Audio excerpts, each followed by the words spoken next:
Assalamualaikum warahmatullahi wabarakatuh. Waduh, saya kurang mendengar suaranya di siang hari ini. Assalamualaikum warahmatullahi wabarakatuh. Luar biasa, selamat siang, salam sejahtera untuk kita semua. Perkenalkan saya Karin yang akan menemani Bapak Ibu di acara yang begitu luar biasa pada siang hari ini. Tentunya dalam rangkaian acara Gemar Ramadan bersama UMKM Kartini Jawa Timur. Boleh saya dengar tepuk tangannya yang begitu meriah pada siang hari ini Bapak Ibu? Wow, saya yakin di hari ini banyak di antara kita yang tengah berpuasa begitu ya, tapi tidak menyurutkan semangat kita semua untuk bersama-sama mengikuti acara forum group discussion yang pastinya nanti kita akan mendapatkan insight yang luar biasa, yakni tentang inovasi pintar kelola modal untuk mendorong pengembangan bisnis dan juga kinerja UMKM. Yang pasti Bapak Ibu, acara yang luar biasa di siang hari ini tentunya diadakan oleh Harian Surya dan Tribun Jatim Network bersama dengan acara yang istimewa Gemar Ramadan bersama UMKM Kartini Jawa Timur. Sebelum saya menyapa khususnya untuk narasumber yang sudah hadir, saya pengen tahu Bapak Ibu yang sudah berkeliling ke booth yang ada di arena dari Gemar Ramadan bersama UMKM Kartini Jawa Timur ini siapa aja? Sudah berkeliling kah Bapak Ibu? Belum berkeliling? Yang kanan bilangnya belum, yang sebelah kiri apakah sudah menuju ke tenan-tenan yang ada? Belum juga, tenang Bapak Ibu ya.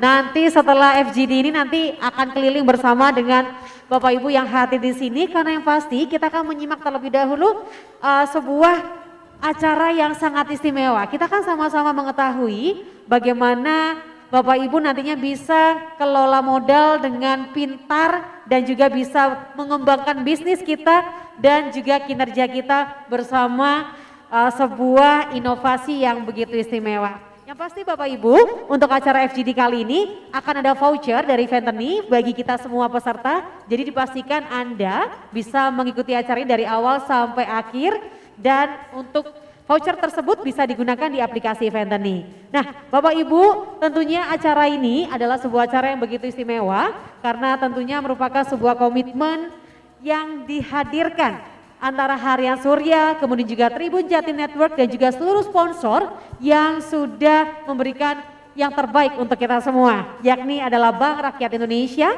kemudian juga Wardah, Ventani, Yamaha, kemudian juga Fibercreme, lalu juga ada Sayur Box, BFI Finance, lalu juga ada Mayora, dan tidak ketinggalan ini juga berkolaborasi bersama Pemprov Jatim, Konsulat Jenderal Jepang, kemudian juga Dekranasda Provinsi Jawa Timur, PKK Jawa Timur, kemudian juga pemerintah Kota Malang, kemudian juga pemerintah Kabupaten Banyuwangi, Dharma Wanita Persatuan Kota Surabaya, kemudian juga ada Rumah BUMN, Forum Komunikasi Kompas Gramedia Group, lalu juga Grand City Mall, Sinergi Bicara, Indonesia Fashion Chamber Jawa Timur, kemudian juga tidak ketinggalan Yayasan Pendidikan Anak-Anak Buta dan juga HIPMI Kindo. Nah Bapak Ibu, perlu kita ketahui bersama di siang hari ini, FGD kali ini sebagai kick off opening Ventani X. Pasti Bapak Ibu bertanya-tanya nih, apa sih Ventani X begitu ya? Saya boleh informasikan kepada Anda bahwa ini merupakan bentuk perayaan dari Ventani yang menginjak usia ke-7 tahun. Dan juga merupakan apresiasi untuk memenuhi kebutuhan para karyawan dan juga pelaku usaha yang ada di Indonesia. Terutama yang ada di Jawa Timur dan juga Jawa Tengah. Jadi Bapak Ibu, di acara ini nantinya akan ada rangkaian sesi pelatihan dalam Ventani X yang pastinya ini berfokus untuk peningkatan kualitas UMKM. Nah, ada forum group discussion pada hari ini, kemudian juga ada talk show webinar series yang nantinya akan diadakan setelah Hari Raya Idul Fitri nanti. Jadi ini menarik sekali, Ventani X ini menghadirkan sebuah konsep yang begitu istimewa yang bisa membuat kita semua semakin mengerti, semakin pintar untuk mengelola usaha kita bersama. Jadi pastinya Bapak Ibu dan juga teman-teman UMKM, nanti Anda akan dibuatkan WhatsApp group oleh panitia, nanti Anda juga bisa bergabung di acara talk show webinar kami selanjutnya. Tentunya ini diharapkan bisa memperoleh gambaran Bapak Ibu terkait kondisi terkini dari cara pengelolaan modal dan juga pengembangan bisnis UMKM yang ada di Surabaya Raya, dan juga bisa mendapatkan informasi terkait kebutuhan yang masih diperlukan dalam rangka pengelolaan modal dan pengembangan UMKM di Surabaya Raya. Juga Anda nantinya bisa mendapatkan usulan bagaimana rekomendasi strategi implementasi mengenai pengelolaan modal UMKM. Baik, Bapak Ibu tidak berlama-lama, tentunya sudah tidak sabar untuk mengetahui siapa aja sih narasumber kita pada siang hari ini. Sebelumnya saya boleh bagikan topik diskusi kita hari ini yang pastinya akan disampaikan oleh ketiga narasumber yang luar biasa. Akan ada update kondisi kelangsungan bisnis UMKM dan juga implementasi strategi pengelolaan modal UMKM di Jawa Timur. Kemudian juga ada pengelolaan modal UMKM untuk profitabilitas sehat. Kemudian juga ada cerdas kelola modal dengan strategi finansial yang tepat. Ini saya yakin akan menjadi sebuah hal yang sangat positif sekali bagi kita semua karena topik yang dihadirkan ini akan membuat kita semakin paham dan semakin tahu, semakin pintar untuk kita bisa menggerakkan UMKM yang kita miliki pastinya. Baik, Bapak Ibu, sebelum saya memanggilkan narasumber yang sudah hadir di sini, izinkan saya menyapa narasumber yang sudah bergabung dan nanti kita akan bersama-sama mendengarkan pemaparan satu demi satu dari orang-orang yang begitu luar biasa ini. Yang pertama, selamat siang untuk Ibu Cindy Hutomo, Wakil Sekretaris Umum HIPMI Surabaya. Boleh kita berikan tepuk tangan Bapak Ibu? Ibu Cindy Hutomo yang beliau adalah narasumber kita yang akan bersama-sama nanti bergabung bersama dengan kita. Setelah Ibu Cindy, nanti kita juga akan mendengarkan pemaparan dari Ketua Komunitas Bisnis Tangan di Atas Surabaya. Boleh bagi berdiri Bapak Febri Nasuka. Boleh kita berikan tepuk tangan Bapak Ibu? Selamat datang Pak Febri. Kemudian juga tidak ketinggalan hadir juga Grup COO Venteni Bapak Damar Raditya. Boleh kita berikan tepuk tangan Bapak Ibu? Luar biasa dan juga di acara kita yang begitu istimewa, nanti kita akan bersama-sama menyimak keynote speaker yang akan hadir secara virtual pada siang hari ini, yakni Menteri Ketenagakerjaan Republik Indonesia Ibu Dr. Hajah Ida Fauziah MSI. Pastikan Bapak Ibu mengikuti acara ini sampai selesai dan kita akan sama-sama nanti diskusi bersama untuk mengetahui hal-hal terbaik untuk bisnis kita bersama. Baik, Bapak Ibu tidak berlama-lama, kita akan segera masuki sesi pertama di siang hari ini. Seperti janji saya tadi, saya akan menghadirkan narasumber yang begitu luar biasa yang sudah saya sapa tadi, di mana ada sesosok yang istimewa. Ibu muda yang satu ini memberikan sebuah hal yang sangat istimewa bagi keberlangsungan UMKM yang ada di Jawa Timur khususnya. Dan pastinya sosok yang satu ini akan bersama-sama menghadirkan update kondisi kelangsungan bisnis UMKM dan juga implementasi strategi pengelolaan modal UMKM di Jawa Timur. Boleh kita sambut dengan tepuk tangan yang begitu meriah, Ibu Cindy Hutomo, Wakil Sekretaris Umum HIPMI Surabaya.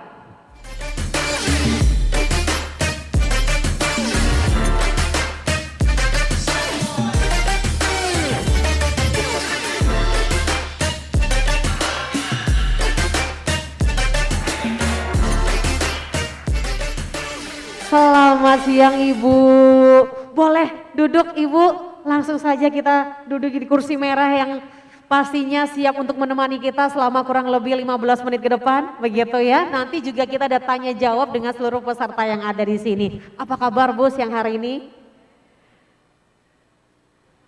Halo? Ya, suaranya sudah muncul begitu ya. Oke.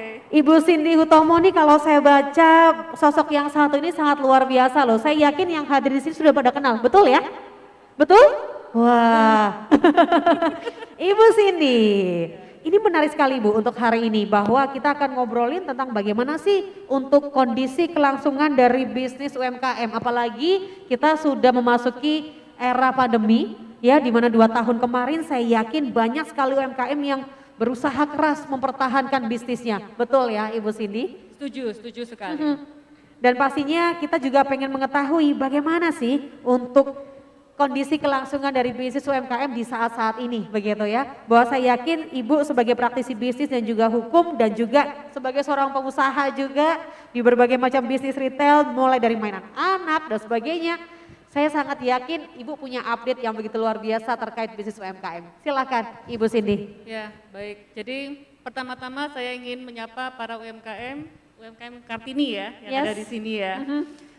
Saya ingin mengapresiasi para UMKM ini karena mereka ini adalah pejuang, dan risk taker. Artinya mereka itu berani untuk keluar dari zona nyaman, Wow. ya kan? Nah, kemudian mengambil suatu resiko untuk memulai suatu usaha yang mereka juga nggak tahu bakalan berjalan atau tidak. Betul, betul Nah, untuk sekali. itu mari kita berikan applause dulu kepada Boleh kita berikan tepuk tangan Bapak Ibu. Betul sekali, saya setuju dengan apa yang disampaikan oleh Bu Cindy ya. Ya baik, tadi sih sebetulnya saya sudah menyiapkan PowerPoint, tapi Ya. ini kelihatannya, nah ini dia. Nah jadi sekilas kalau kita ngomongkan kondisi ketahanan, sebelum kita masuk ke kondisi ketahanan, kita harus, ya next slide ya, langsung masuk ke materi ya. Next slide, baik. Oh siap, oke, terima kasih. Nah, tapi ini belum dirubah ya. Next slide. Untuk yang sini? Nah itu sudah. Baik. Sama ya, oke layarnya. Nah jadi sebelum kita ngomongkan kondisi ketahanan, kita harus sometimes ya meluangkan waktu itu untuk flashback, lihat apa itu ya SWOT analysis lah. Kalau kita para akademisi mengatakan SWOT, strength, weakness, opportunity, and threat. Ya. Nah di dalam kita ngomongkan yang negatif dan yang positif ini tadi, negatif adalah kelemahannya. Ya. Apa sih itu kelemahan daripada UMKM? Nah, kalau kita mengetahui kelemahannya, maka kita akan berusaha untuk mendongkrak, ya kan, positifnya. Nah, di sini kita melihat bahwa negatifnya itu kadang-kadang keluhan dari banyak UMKM itu adalah HPP. Ya. Itu mereka tidak memiliki bargaining power, sehingga kemudian mereka harus memulai dengan HPP yang setara dengan retail price, kan Ya. seperti itu. Kalau kita UMKM kita mau bikin kue, kita belinya dari toko bahan kue yang sudah harganya harga retail price. Nah kedua, kelemahan daripada UMKM ini juga adalah keterbatasan sumber daya. Nah di mana dengan keterbatasan sumber daya termasuk juga tidak hanya pengetahuan, Ya. tetapi juga modal, ya kan. Nah mungkin bagi perusahaan besar ketika mereka ingin membuka suatu divisi hal yang tidak mereka ketahui, mereka bisa hiring people ya, hire people the right person for the right job. Tetapi kalau UMKM karena mereka modal, mereka mikir saya hire people atau saya usaha sendiri tapi modalnya ini saya pakai aja untuk bahan baku, beli bahan baku kulaan gitu ya artinya ya. Nah oleh karena itu ketika kita sudah mengetahui kelemahan ini, kita akan berusaha untuk menganalisa juga positifnya, yaitu kekuatan daripada UMKM. Yaitu kekuatan daripada UMKM itu mereka memiliki fixed cost rendah, lalu kemudian juga ada kemampuan beradaptasi yang tinggi, dan juga cost of business exit yang rendah. Nah, cost of business exit ini juga menjadi suatu opportunity. Ya. Tes lagi ya, lebih baik ya. Biar lebih kencang Ibu, seluruh pengunjung Grand City dengar semua, begitu ya. Oh baik. Ini karena materi yang sangat menarik sekali, betul. Jadi tadi nggak kedengaran, mohon maaf. Nah jadi kalau kita melihat yang di bagian sisi positif adalah keunggulan daripada UMKM. Dengan kita mengetahui keunggulan ini tadi, maka kita akan berusaha untuk mendongkrak, ya kan, mendongkrak sisi positif daripada UMKM. Ya. Contohnya saja fixed cost rendah, kemampuan beradaptasi yang tinggi, dan juga cost of business exit yang rendah. Yang saya katakan dengan cost of business exit ini juga bisa menjadi suatu ancaman juga manakala mereka tidak memiliki komitmen yang tinggi. Betul. Kalau kita bilangkan cost of business exit itu adalah seperti ya, misalnya waduh kulaan 1 hari, 2 hari, 3 hari, katakan setahun lah ya, dicoba tapi nggak ada hasil, kemudian mereka berusaha untuk dilematis ini ditutup apa enggak. Ya. Nah maka ketika mereka hendak menutup ya cost of business exit tadi itu akan lebih rendah daripada pengusaha yang mereka tertanggung dengan misalnya mau tutup usaha mereka harus mem-PHK segitu banyak orang, pesangonnya berapa dan lain sebagainya seperti itu. Nah oleh karena itu saya ingin berbagi ilmu mengenai salah satu bagaimana caranya dengan tadi kan kita sudah mengetahui bahwa ada kelemahan yaitu HPP-nya mereka sudah pada saat retail. Nah lantas bagaimana kalau kita mau ngomongkan modal, pengelolaan modal, tetapi marginnya itu terlalu sedikit. Maka saya sebelum nanti kan akan ada diskusi ya mengenai bagaimana mengelola modal. Yang paling penting adalah saya ingin share mengenai cara untuk meningkatkan profit. Ya. Dari dengan peningkatan profit baru bisa ada masih kurang ya? Ya baik. Ya. Nah, tadi saya sampai di mana? Pengelolaan modal. Pengelolaan modal. Kalau cuma hanya profitnya kecil segitu-segitu aja, apa yang mau kelola? Ya. Nah, sementara kalau kita ini berpikir bagaimana sih apa ya laku kalau saya itu jualan apa namanya itu mahal-mahal. Nah, di sini saya ingin berbagi ilmu dengan para UMKM ini, ibu-ibu kita yang cantik ini, teori mengenai apa itu business leverage. Karena business leverage ini ya sering ya dipakai kita dengar dalam apa namanya buku-buku teori-teori ya mengenai leveraging. Tetapi leveraging itu sebetulnya adalah hal yang sederhana. Intinya adalah kalau satu orang itu punya kemampuan untuk mengangkat 20 kilo, gimana sih caranya dia itu bisa menambahkan beban, ya kan, bisa menambahkan kekuatan untuk bisa mengangkat 50 kilo. Nah, manusia ini, ya kan, kita ini adalah makhluk yang berakal dan memiliki budi. Kita bisa meningkatkan kemampuan kita dengan akal kita. Nah, contohnya di sini ada yang namanya lever dan ada namanya fulcrum. Lever itu seperti tuas. Ya, orang itu kan mau angkat 50 kilo gimana nggak bisa. Dia menggunakan itu tuas. Nah, ciptakanlah tuas-tuas ini, pemikiran-pemikiran kreatif pada produk-produk Anda agar kemudian bisa meningkatkan profit. Hanya dengan kita meningkatkan profit, maka akan ada chance ya untuk pengelolaan modal yang lebih leluasa, seperti itu. Ya. Jadi kita nggak cuman hanya work hard, tapi kita utamanya juga harus work smart, itu tadi. Nah, oke, next slide.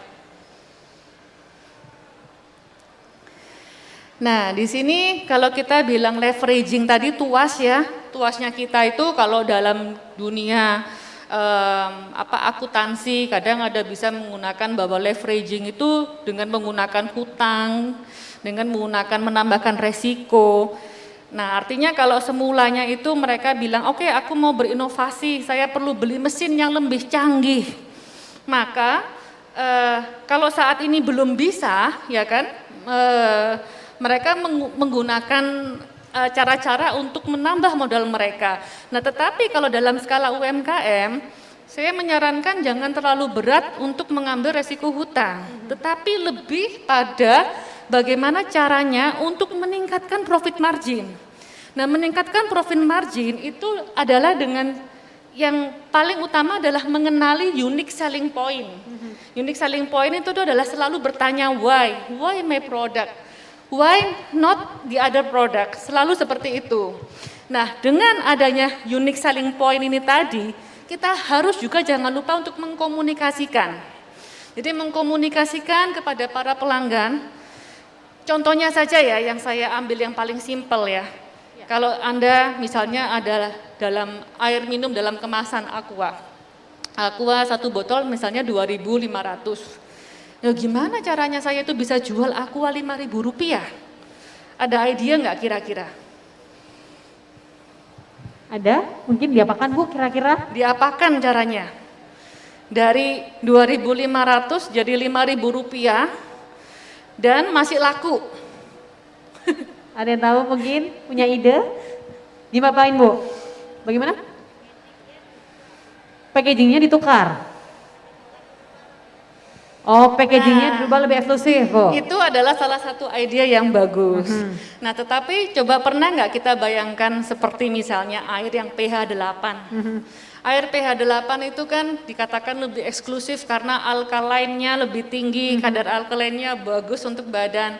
Itu semua harus dikomunikasikan sehingga kemudian dia mendongkrak, ya kan? Dia mendongkrak dengan harga yang lebih tinggi dan orang itu masih membeli. Itu yang dinamakan dengan memberikan nilai tambah pada produk kita. Ujung-ujungnya adalah untuk meningkatkan profit margin, dan di akhir hari adalah dengan bertambahnya profit margin, maka pengelolaan modal ini lebih leluasa seperti itu. Ya, jadi tadi kalau kita lihat tuas itu sebetulnya ya kita gunakan adalah akal kita ini tadi. Oh, nice ya. Nah, next selanjutnya. Baik.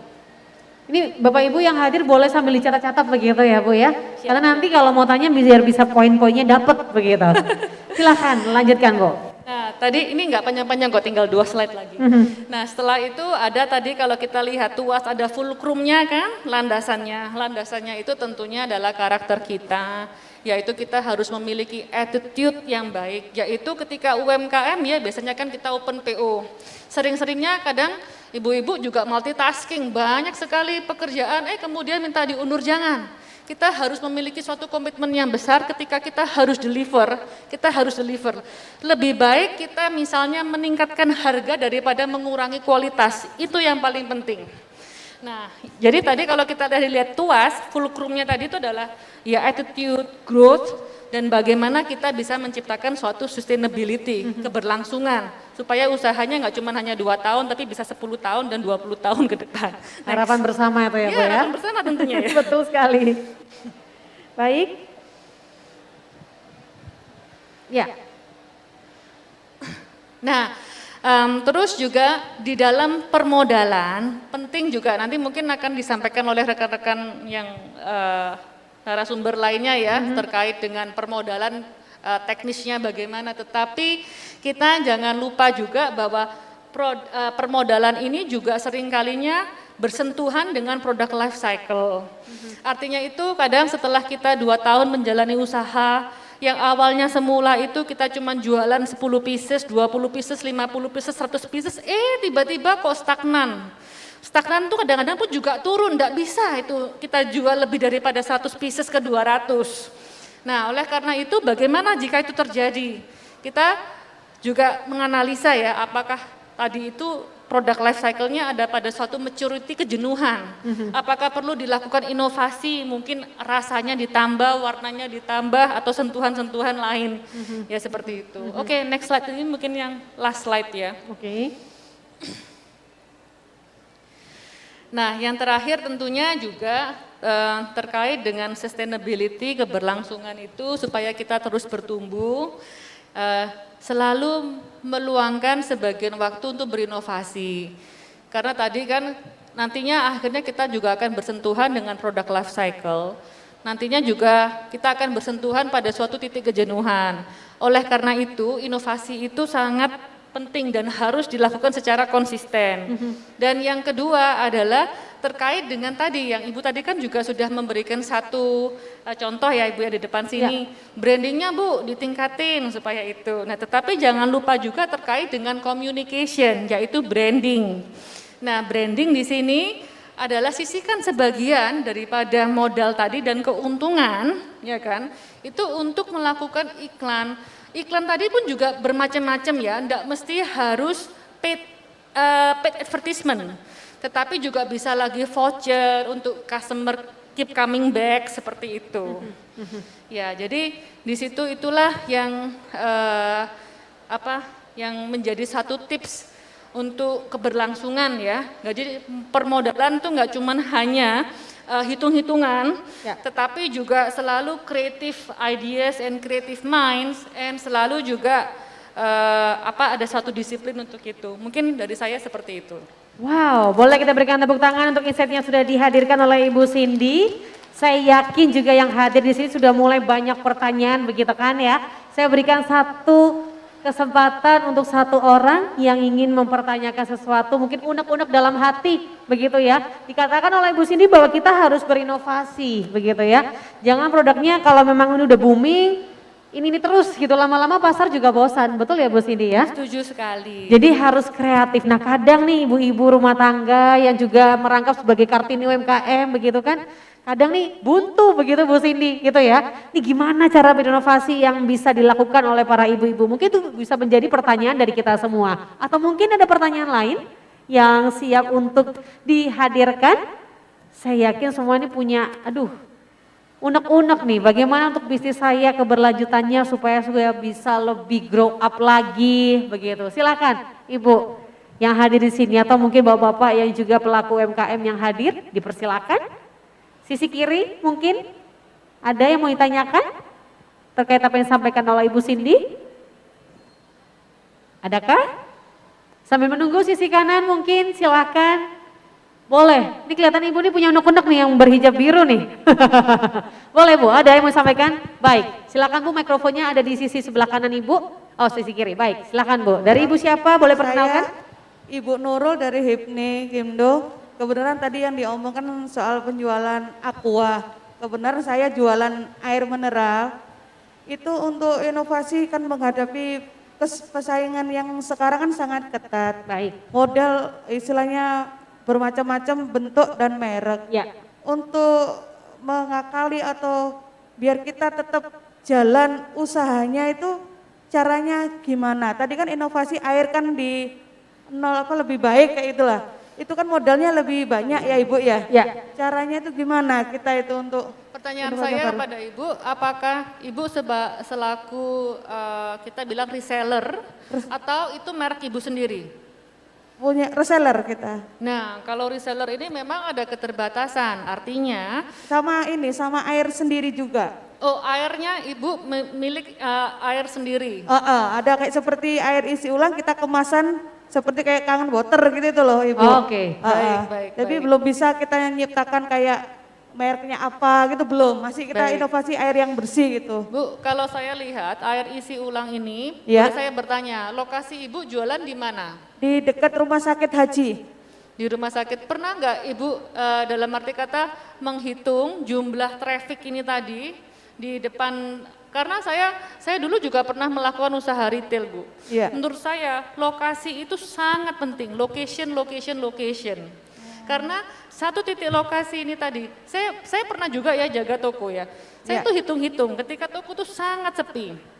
Saya lihat kalau 10 orang masuk ke toko saya, 1 orang beli, perbandingannya 1/10. Saya lantasan suatu hari itu rame. Saya lihat rame itu ininya ya, depannya itu mallnya rame ya, seperti itu. Nah karena kalau mallnya rame 50 orang masuk, itu berkorelasi enggak 10%, yaitu 50 ada di depan, masuk ke dalam toko saya ya, masuk ke dalam toko saya berapa jumlahnya juga nanti yang akhirnya juga beli. Jadi pernah saya hitung ya, jumlah traffic di mall, Ya. dari sekian berapa banyak orang di mall, berapa yang masuk ke toko. Dari jumlah yang masuk ke toko, berapa yang beli, seperti itu. Itu saya juga melihat bahwa itu berkorelasi. Artinya kalau di mall ini, kebetulan toko saya ada di mall. Iya. Kalau mall itu rame, jumlah yang masuk banyak. Jumlah yang masuk banyak, probabilitasnya yang beli pun juga banyak. Nah oleh karena itu location menurut saya, apalagi yang Ibu tawarkan itu adalah AMDK kan, air minum dalam, bukan mungkin air minum dalam kemasan ya, tapi lebih ke arah isi ulang gitu ya, Iya, Bu ya. iya. Isi ulang. Nah lantas kedua Ibu, kalau kita bilang soal air minum dalam kemasan, yang paling penting itu juga adalah menurut saya selain location, adalah tampilan yang bersih. Karena itu kan yang kita konsumsi. Jadi sederhana boleh, asalkan kesannya selalu bersih seperti itu. Iya, Nah, tapi kalau kemudian yang Ibu juga bilang kan, kalau itu kan juga air minum dalam kemasan, bagaimana dengan parkirnya, Bu? Mudah nggak aksesnya ke tempat Ibu? Kenapa? Aksesnya mudah, jalan Mudah. raya. Ya. Ya seperti itu. Iya, iya. Nah, mungkin dari saya seperti itu. Kedua juga karena itu adalah kebutuhan sehari-hari. Ya. Sudahkah Ibu juga menyebarkan Brosur ya. brosur ataupun juga flyer ke ini ya, ke daerah-daerah sekitar radiusnya sana gitu. Oh Bu? iya, betul. Saya tangkap ini alhamdulillah, terima kasih ya Bu. Yang kedua itu, yang kebersihan itu memang nomor 1. Kadang-kadang kita kan pegawai itu seenaknya kita, jadi kadang-kadang itu kadang-kadang memang yang lebih penting, yang menarik ya Bu ya istilahnya, menarik, bersih kayak gitu ya. Dan satu lagi Bu, kalau kita sudah sering namanya isi ulang itu kan habit ya Bu ya. Ya. Ibu bisa nggak kira-kira memberikan layanan lebih misalnya antar seperti itu, antar Iya. dan ambil? Kita antar sudah. Sudah Sudah. Ibu lakukan juga kepada Cuma mereka. yang kurang itu tadi benar, kebersihan. Oh baik. Ya baik. betul. Udah, Siap. makasih ya Bu ya Baik, terima pencerahannya. kasih. Dari Ibu Nurul ya, ini pejuang UMKM kita dalam air minum dalam kemasan ya Bu ya, AMDK. Wow, luar biasa ya. Ini menarik banget. Baik, masih ada kesempatan untuk satu orang lagi yang mau bertanya. Dipersilahkan. Tadi sisi kanan sudah, sisi kiri boleh dong. Silakan, mungkin ini ada yang mau ditanyakan unek-uneknya terkait geliat UMKM yang dimiliki dari Kartini-Kartini kita yang hadir. Karena pasti kalau bicara, oh baik, silakan, boleh bantuannya panitia. Bisa diperkenalkan dengan ibu siapa dan usahanya apa. Jadi kita juga bisa lebih fokus begitu ya Bu ya, untuk menjawab pertanyaan dari Ibu. Boleh, silakan. Selamat sore, nama saya Ani, nama usaha saya Rumah Natasha, bergerak di bidang kerajinan rajutan. Baik, silakan Bu. Yang ingin saya tanyakan adalah, sebagian besar UMKM itu modalnya kan sangat kecil ya, terbatas. Bagaimana kita bisa ekspansi, menambah modal tanpa kita harus berhutang gitu. Nah, baik. Kapan saat yang tepat kita untuk mencari investor?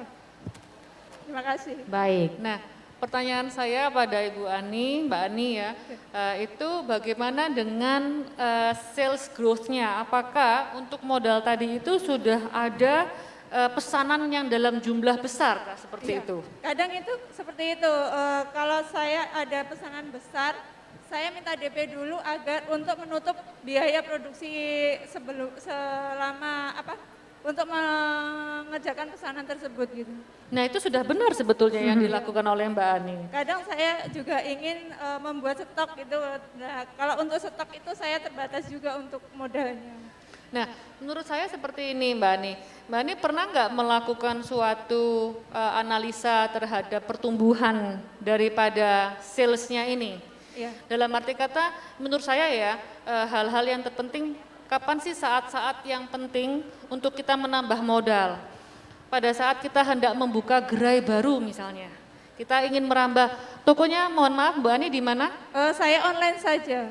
Oh online. Nah mungkin juga pada saat Mbak Ani merasa oke, ini saatnya saya juga punya suatu offline store seperti itu untuk menunjukkan lah ya hasil karya yang bisa dilihat seperti itu memang perlu. Nah tetapi kalau kemudian ini online dan barangnya itu kan juga enggak non perishable ya, lain dengan makanan. Kalau makanan itu kan mungkin jangka waktunya pendek dan nggak akan mungkin bisa diantarkan dengan mudah seperti itu kan, apalagi makanan basah. Nah kalau Mbak Ani rajutan, ya kan? Ya menurut saya tetap yang paling penting adalah berkonsentrasi pada sales itu tadi. Tadi hal yang sudah dilakukan mengenai DP itu sudah benar.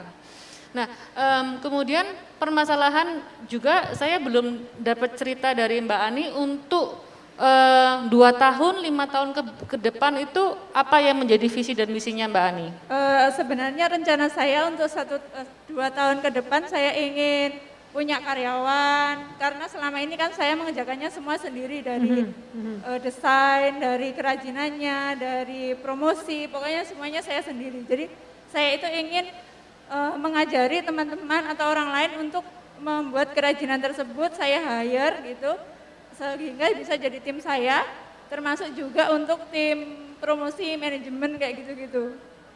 Nah, ada sedikit ini, kasih saya 2 menit kasih ke Mbak Ani. Ya, jadi Mbak Ani kan tadi ada pertanyaan kan, kapan itu waktu yang tepat untuk menggandeng investor. Jadi memang selama ini kita pengusaha ada 2 pilihan, kita either 1 utang, ya kan, kalau utang berarti kepemilikan full kita, atau kita mengundang investor, berarti kita menarik orang untuk masuk dan menjadi pemegang saham.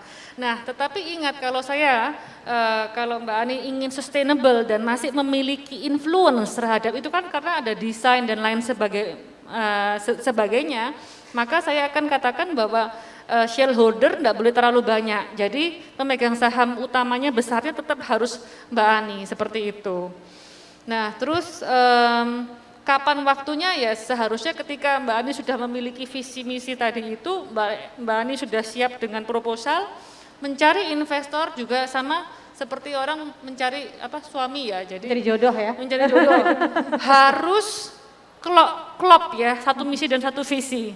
Karena kalau enggak gitu ya nanti ujung-ujungnya juga bisa bercerai seperti Betul, itu. bisa retak nanti ya. Ya, sekian mungkin dari saya. Terima Baik, kasih. Ya, sudah terima jelas kasih. kah? Sudah. Baik, Terima kasih. sama-sama untuk bahan ini luar biasa sekali ya. Jadi memang mempertahankan bisnis ini tidak semudah yang kita bayangkan, betul ya Ibu Cindy ya? Sangat setuju. Nah apalagi yang disampaikan oleh Ibu Cindy ini benar-benar memberikan kita pandangan bahwa kita harus bisnis ini tidak hanya hari ini. Tidak hanya 1 tahun ke depan, tapi kalau bisa 5 tahun, 10 tahun, 20 tahun, dan kita bisa lebih lagi memberdayakan banyak orang, betul ya Bu ya?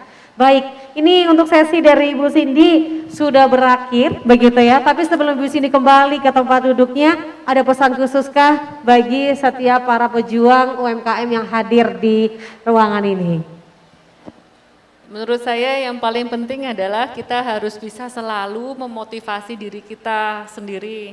Ketika di saat-saat ya namanya usaha kan up and down, di saat-saat down kita harus selalu bisa menyemangati diri untuk terus maju, maju dan maju. Sekian dari saya. Baik, luar biasa, boleh kita berikan tepuk tangan untuk maju, maju dan terus maju. Ibu Cindy terima kasih banyak, boleh kembali ke tempat duduknya Ibu. Baik. Boleh kembali kita berikan tepuk tangan Bapak Ibu dengan semangat kita bersama. Terima kasih kepada Ibu Cindy untuk kita semua maju, maju dan terus maju. Baik, nah kita sudah mengetahui bagaimana caranya kita bisa smart untuk mengelola untuk usaha kita, terutama untuk modal yang bisa kita dapatkan dan menjaga inovasi dari produk kita. Nah pastinya adalah masalah klasik yang sering dihadapi juga masih lagi soal modal, modal dan modal. Udah dapat modal, kadang nggak bisa kelolanya, betul ya Bapak Ibu ya. Kadang dapat modal segini, ternyata utangnya lebih gede lagi, begitu. Nah, apa sih yang harus kita lakukan supaya kita tidak terlilit hutang yang berlebih sehingga usaha kita bisa terus keberlanjutan? Kita akan simak bagaimana caranya untuk kita cerdas kelola modal dengan strategi finansial yang tepat. Boleh kita berikan tepuk tangan, kita sambut grup CEO Ventani Bapak Damar Raditya.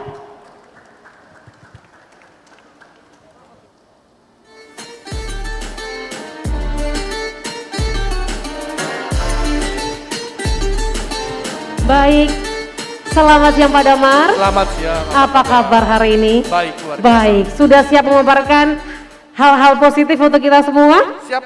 Kalau begitu boleh duduk Pak Damar. Ini menarik Pak Damar, saya sering mendapatkan cerita dari teman-teman para pelaku UMKM bahwa masalah klasik adalah soal duit begitu ya.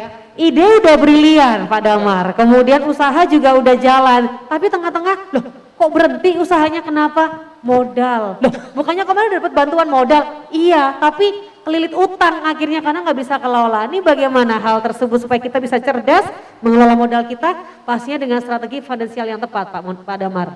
Baik, jadi dalam pengelolaan sebuah usaha tentu banyak faktor yang mesti kita consider atau pertimbangkan gitu ya. Yang pertama pastinya sesuai dengan tadi Ibu Cindy sampaikan, apa sih visi kita? Kita sudah harus punya proyeksi tentang apa sih yang akan kita lakukan ke misalnya setahun, 2 tahun, atau 3 tahun ke depan. Tentunya dengan proyeksi tersebut kita bisa nyusun nih permodalan, atau mungkin kapan kita perlu untuk menyuntik investor, atau kita masukin permodalan yang baru. Dan juga dengan proyeksi itu kita juga bisa menerka atau mungkin membuat sebuah strategi untuk pemasaran dan juga pengembangan produk yang baru. Nah, mungkin saya mau share sedikit dulu sebelum kita masuk ke topik utama tentang potensi UMKM di Asia Tenggara.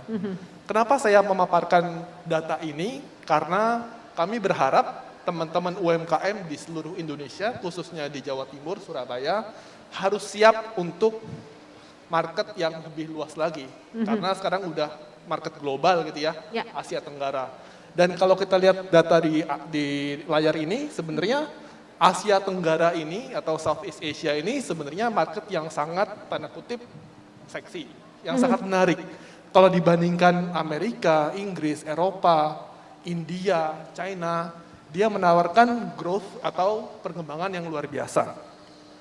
Tapi sayangnya, klasik di Asia Tenggara adalah mereka kekurangan permodalan. Jadi bisa lihat di bawah sini masih ada financing gap atau mungkin selisih antara modal yang dibutuhkan dengan realisasinya.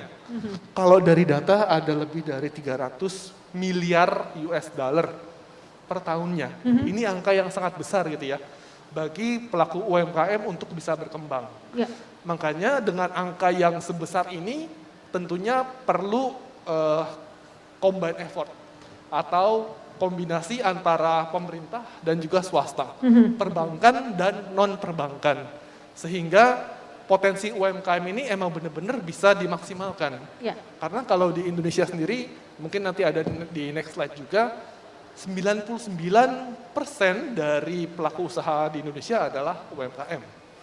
Yang mana mungkin lebih dari setengahnya pelaku UMKM ini adalah wanita. Jadi memang bisa dilihat potensinya luar biasa gitu ya, khususnya di Indonesia. Ya. Dan dari sisi penyerapan tenaga kerja pun 117 juta orang bekerja di sektor UMKM.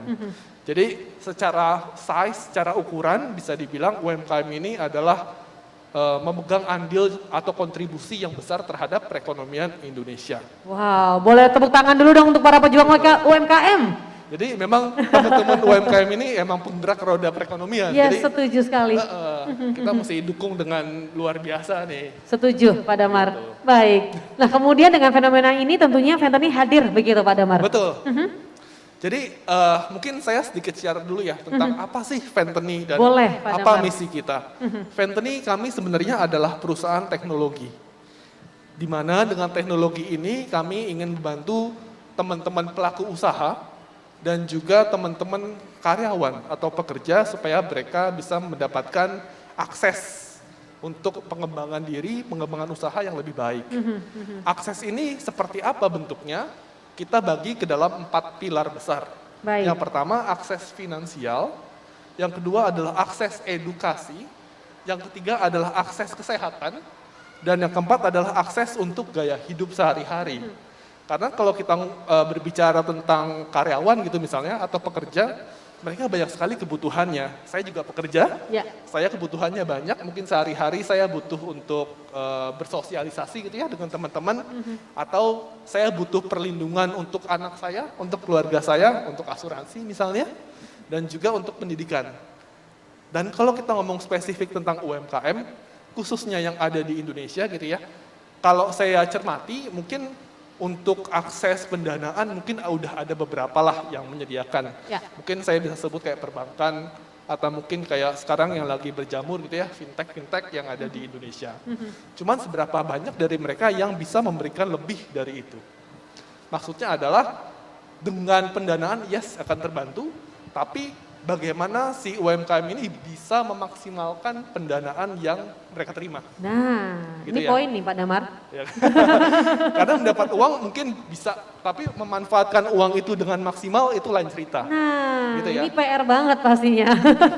Nah, makanya Fentanyl hadir sebagai wadah bagi para UMKM supaya UMKM ini pertama-tama bisa mendapatkan edukasi yang cukup dulu. Tentang bagaimana mereka bisa bertanggung jawab terhadap bisnisnya, bisa mempertahankan visinya, dan juga dengan proyeksi yang tadi saya sebutkan di depan bisa memaksimalkan permodalan yang mungkin dia bisa dapatkan in the future. Jadi intinya adalah kita mau membuat sebuah wadah di mana UMKM bisa merasa teredukasi dengan cukup dulu lah. Kurang lebih seperti itu yang mau saya sampaikan. Dan fentanyl sendiri hadir sudah mulai tahun 2019 betul ya Pak Damar ya? Betul, jadi di Indonesia sendiri kami sudah hadir di 2019, tapi kami nggak hanya di Indonesia aja, kita ada di Filipina dan di Singapura. Makanya tadi di awal saya ngasih sedikit pemetaan ya tentang UMKM di Asia Tenggara, karena kami memang sudah sudah menjadi pelaku gitu ya di UMKM Asia Tenggara ini. Jadi kami tahu kurang lebih landscape-nya seperti apa. Jadi kita bisa membantu secara maksimal kepada UMKM yang ada di Indonesia. Ini menarik sekali ya. Dan yang pasti juga seperti yang Pak Damar tadi, 4 pilar tersebut dimasukkan juga di dalam fentanyl tersebut ya? Betul. Wow, Betul. sangat lengkap aplikasi ini pastinya. Lengkap sekali. Jadi nanti kebetulan di sini ada teman-teman Fentanyl juga. Jadi kalau misalnya berkenan nanti mungkin bisa kunjungi booth kita untuk bisa tanda kutip konsultasi ya gitu ya. Jadi teman-teman di Fentanyl bisa memberikan konsultasi terhadap ya mungkin bisa memberikan sedikit pencerahan lah terhadap solusi apa yang bisa kita berikan untuk teman-teman semua, terutama dari sisi permodalan. Wow, baik. Pak Damar, saya yakin kita semua yang ada di sini juga nggak sabar untuk menggali lebih detail mengenai Venteni dan apa saja sih kemudahan yang bisa dihadirkan dengan adanya Venteni. Tapi kita harus menyimak terlebih dahulu keynote speaker yang akan disampaikan oleh Menteri Ketenagakerjaan Republik Indonesia, Ibu Dr. Hajah Ida Fauziah, MSI. Kepada beliau kami persilakan.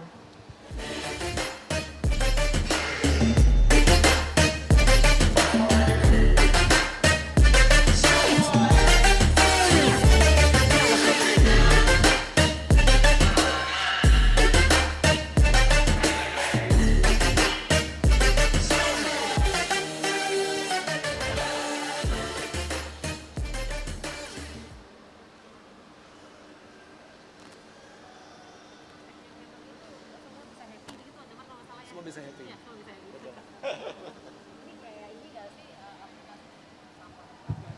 Baik, Assalamualaikum Ibu Ida Fauziah.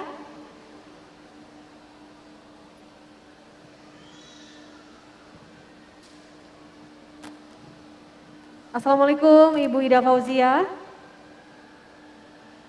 Kami dari acara Gemar Ramadan yang ada di Grand City Mall Surabaya tentunya menyapa kepada Ibu di siang hari ini untuk nanti kita bersama-sama menyimak keynote speech dari Ibu Menteri Ketenagakerjaan Republik Indonesia di sore hari ini.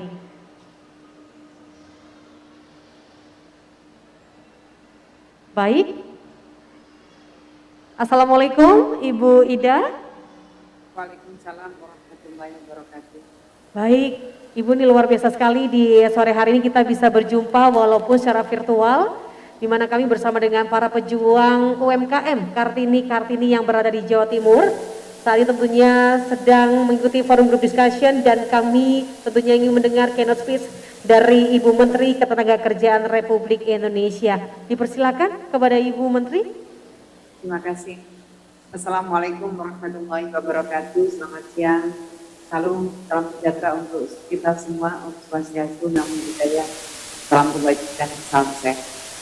Yang saya hormati pimpinan dari grup seluruh jajarannya, perwakilan Kopimda Surabaya, Pak Febri Najika, Ketua Organisasi Pangan di Surabaya, sebagai narasumber, seluruh hadirin dan peserta yang saya hormati. Pertama saya mengajak kita semua untuk tidak berhenti memanjatkan rasa syukur kita kepada Allah Subhanahu wa Ta'ala, Tuhan yang Maha Kuasa.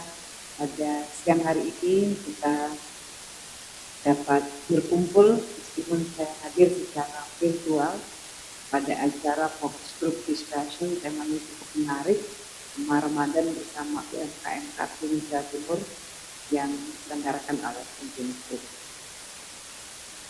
Usaha mikro, kecil dan menengah di Indonesia memiliki kontribusi yang sangat besar terhadap perekonomian dan ketenagakerjaan di Indonesia. Kalau kita melihat data BPS yang diolah oleh Kementerian Koperasi dan UKM Indonesia menyumbangkan hingga lebih dari 9.500 triliun PDB Indonesia. Ini atas perhatian berlaku pada tahun 2019. Artinya kontribusi UMKM itu mencapai 60,5% terhadap PDB Indonesia. Pada tahun tersebut UMKM Indonesia yang tercatat ada sebanyak 65 juta unit usaha atau kalau persentase 99,99% dari total unit usaha di Indonesia. Selain itu pada tahun yang sama UMKM mempekerjakan lebih dari 123 juta orang atau di persentase mencapai angka 96% dari total tenaga kerja Indonesia. Saya kira kontribusi yang sama tidak ditemukan di Provinsi Timur, di mana UMKM mendominasi dengan proporsi sebesar 98% dari keseluruhan aktivitas perekonomian. Selanjutnya kita bicara tentang UMKM, tentu juga ini sangat bersinggungan erat dengan pengusaha dan tenaga kerja perempuan. 50% pengusaha yang menjalankan UMKM adalah perempuan. Data juga menunjukkan bahwa persentase perempuan yang bekerja di sektor informal, khususnya pada UMKM, sangat besar. Jadi UMKM juga memiliki peran yang penting sekali dalam hal menyerap sebagian besar tenaga kerja perempuan yang ada di Indonesia. Semua data di atas menunjukkan besarnya signifikansi UMKM dalam perekonomian di sektor ketenagakerjaan kita. Sehingga merupakan kewajiban bagi kita semua untuk selalu UMKM yang jadi penghidupan bagi sebagian besar masyarakat kita, khususnya kaum perempuan. Hadirin yang saya hormati, pandemi COVID-19 telah memberikan pukulan yang cukup berat pada perekonomian termasuk bagi sektor UMKM. Survei yang dilakukan LIPI terhadap UMKM menunjukkan bahwa 94% usaha mengalami penurunan penjualan. Bahkan penurunan penjualan lebih dari 75% dialami oleh lebih dari 40% UMKM dari berbagai kelas usaha. Hal ini pada akhirnya berdampak pada tenaga kerja yang bergerak di sektor UMKM, khususnya tenaga kerja perempuan yang cukup besar jumlah dan proporsinya di sektor UMKM ini. Data BPS menunjukkan ada peningkatan jumlah dan tingkat pengangguran yang signifikan sebagai akibat dari pandemi. Banyak data menunjukkan jumlah pekerja perempuan yang terdampak pandemi lebih kecil apabila dibandingkan dengan laki-laki. Akan tetapi, beberapa studi menunjukkan bahwa perempuan sebenarnya justru terdampak lebih besar dan mendapatkan beban tambahan sebagai akibat adanya pandemi COVID-19. Di dunia kerja, banyak perempuan yang bekerja mengalami penurunan atau bahkan kehilangan pendapatan akibat adanya dampak pandemi terhadap perekonomian nasional kita. Beberapa sektor yang banyak memiliki pekerja perempuan seperti pariwisata ini sangat terlihat dampaknya.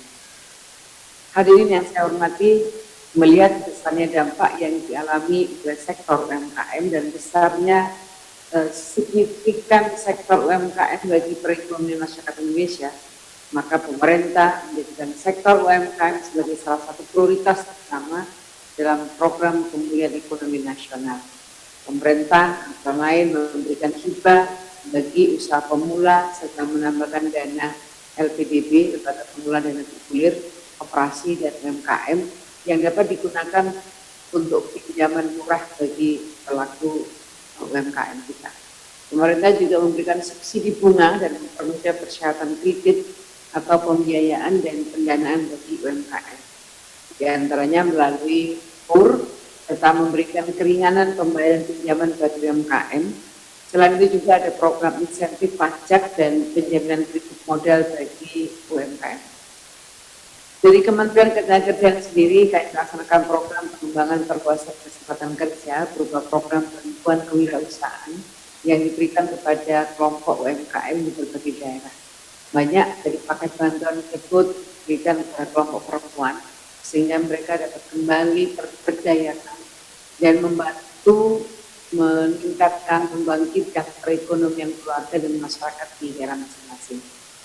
Kami juga terus menggenjot pelatihan untuk meningkatkan kompetensi dan kualitas pekerja di masa pandemi, diantaranya bekerjasama dengan program Kartu Prakerja.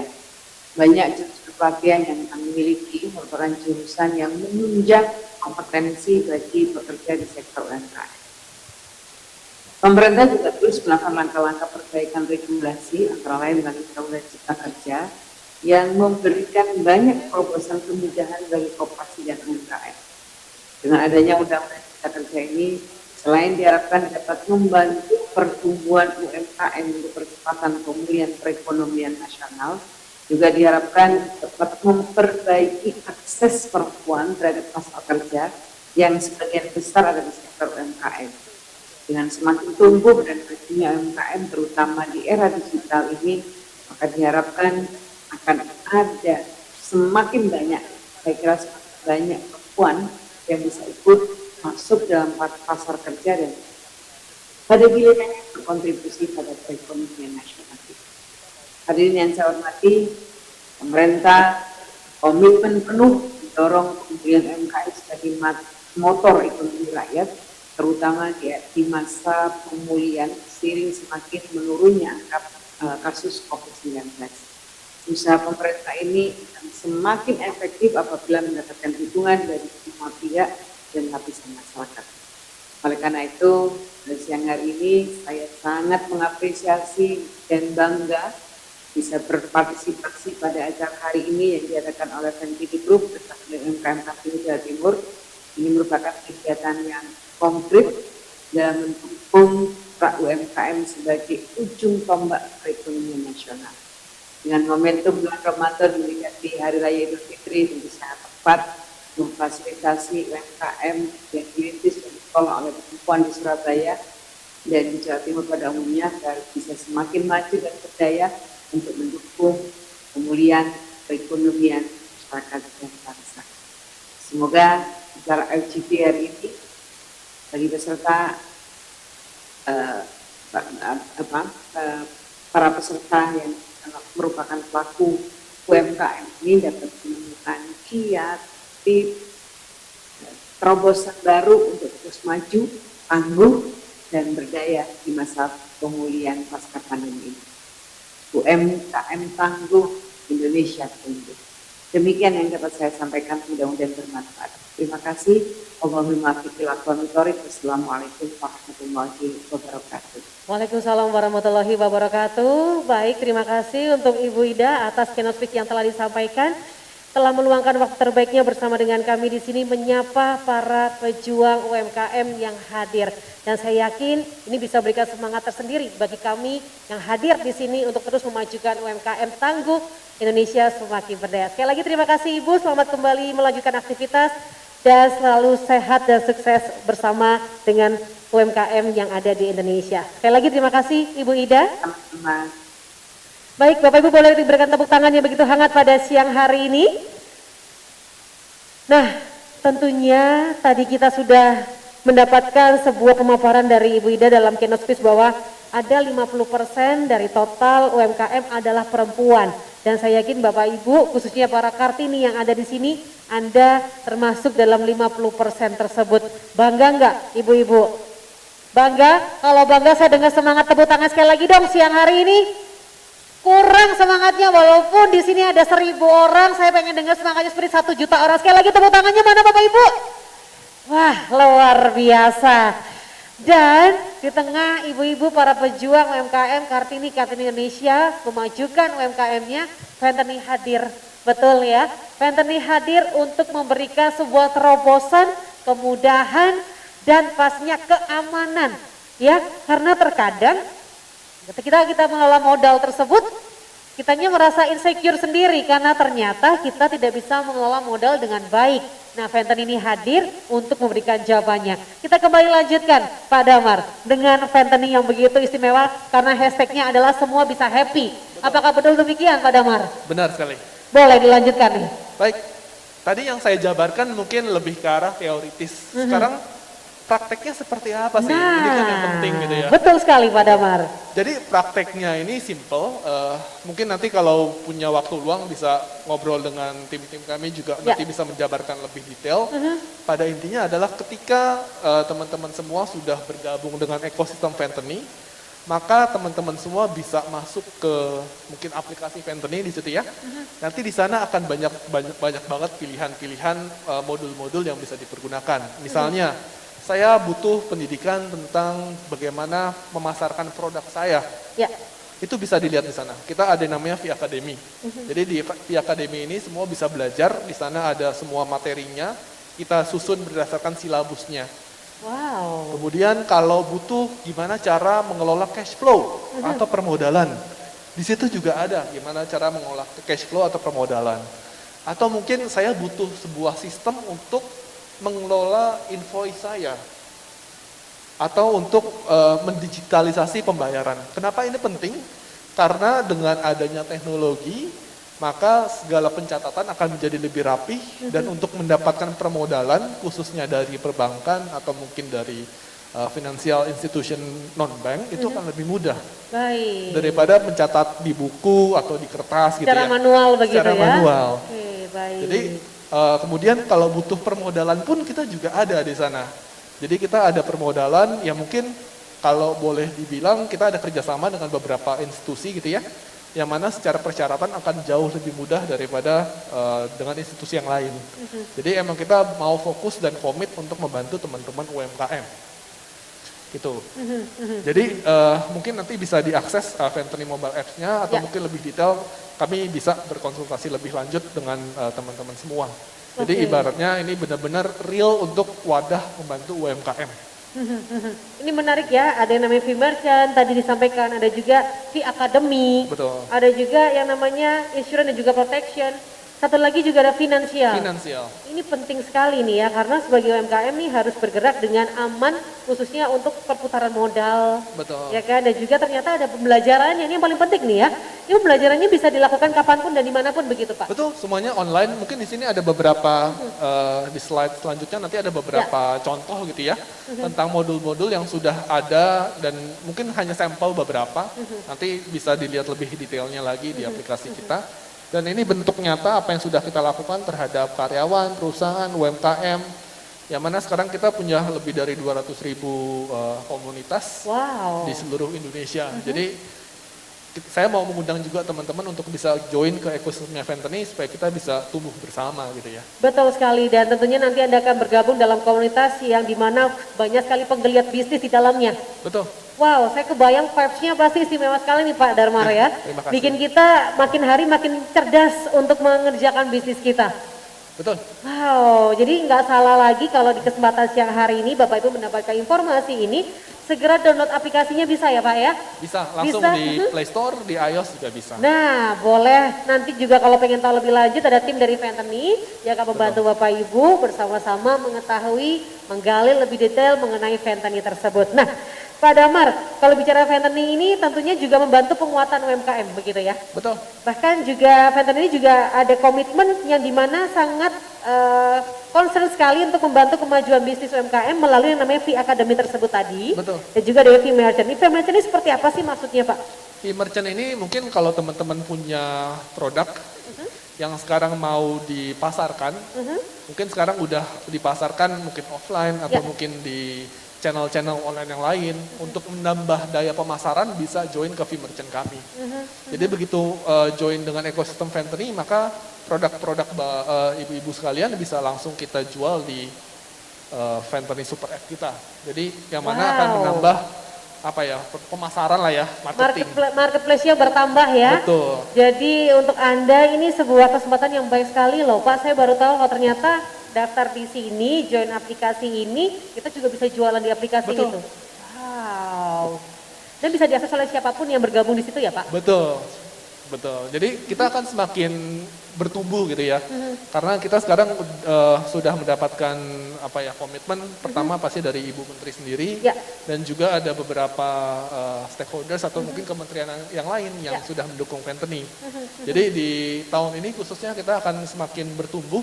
Jadi kami berharap ibu-ibu semua bisa menjadi bagian dari pertumbuhan itu gitu. Jadi biar kita sama-sama bisa berkembang ke arah yang lebih baik. Wow, menarik sekali. Semangat berkembang ke arah lebih baik itu pastinya ada di setiap kita, begitu Betul. Pak ya. Baik, nah Pak, kalau bicara mengenai Ventani yang akan memudahkan para pejuang UMKM ini, begitu kan. Tentunya para pejuang UMKM ini juga pengen tahu nih Pak, gimana ya caranya kita bisa melihat atau menentukan pricing yang tepat begitu dan juga menguntungkan, yang juga saya yakin materi ini juga ada di V-Academy begitu ya. Betul. Gimana sih Pak, kasih bocoran untuk kita bisa memahami perilaku konsumen yang dimana nantinya kita bisa menetapkan harga yang tepat yang juga sama-sama menguntungkan begitu. Betul. Jadi yang pertama kita mesti tahu dulu market yang kita tap seperti apa. Kita bermain di market seperti apa sih? Ya. Apakah ada kompetitor, apakah ada perusahaan sejenis yang menawarkan produk sejenis?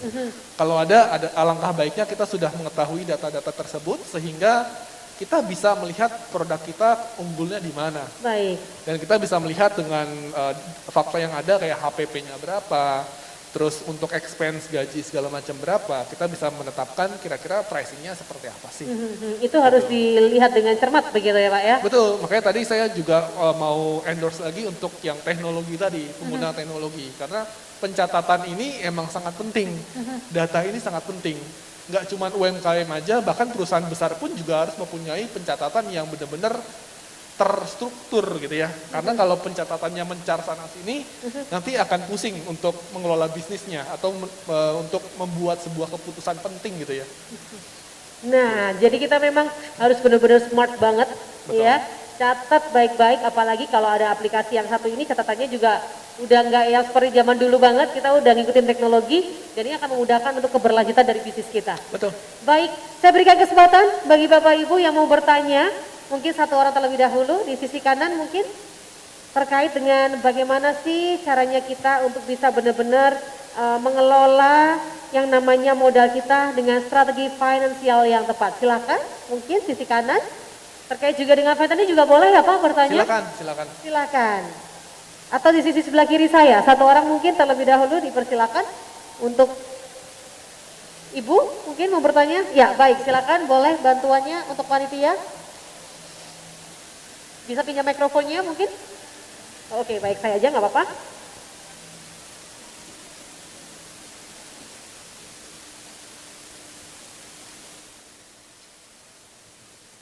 Selamat siang Kak. Sebenarnya ini masalah klasik untuk usaha UMKM ya. Terkadang dalam pengelolaan keuangan itu kita masih sulit untuk memisahkan antara kepentingan untuk UMKM, usaha sama kepentingan pribadi. Karena kita sebagai pelaku UMKM terkadang memang berusaha untuk memenuhi kebutuhan sehari-hari. Nah, dari situ kita terkadang sulit untuk memisahkan. Yang ingin saya tanyakan bagaimana trik kita supaya modal UMKM tetap jalan, tapi kebutuhan sehari-hari juga bisa dipenuhi Pak. Itu saja. Terima kasih. Saya Wati dari Hikmi Kindo. Baik, soal memisahkan begitu Pak Damar, silakan. Baik Ibu Wati, terima kasih atas pertanyaannya. Mungkin saya sedikit share tentang yang biasa saya lakukan gitu ya. Biasa saya akan membagi ke dalam 3 pos. Pertama pos untuk kebutuhan pribadi sehari-hari. Kedua adalah pos namanya buat permodalan atau istilahnya equity gitu ya. Sama yang terakhir pos untuk pengembangan atau mungkin ini bisa didapatkan dari hutang atau debt. Hutang ini bisa berasal dari perbankan atau institusi finansial yang lain. Jadi dengan 3 pos ini bedanya apa? Kalau untuk kebutuhan sehari-hari ya mungkin kita udah mesti spare.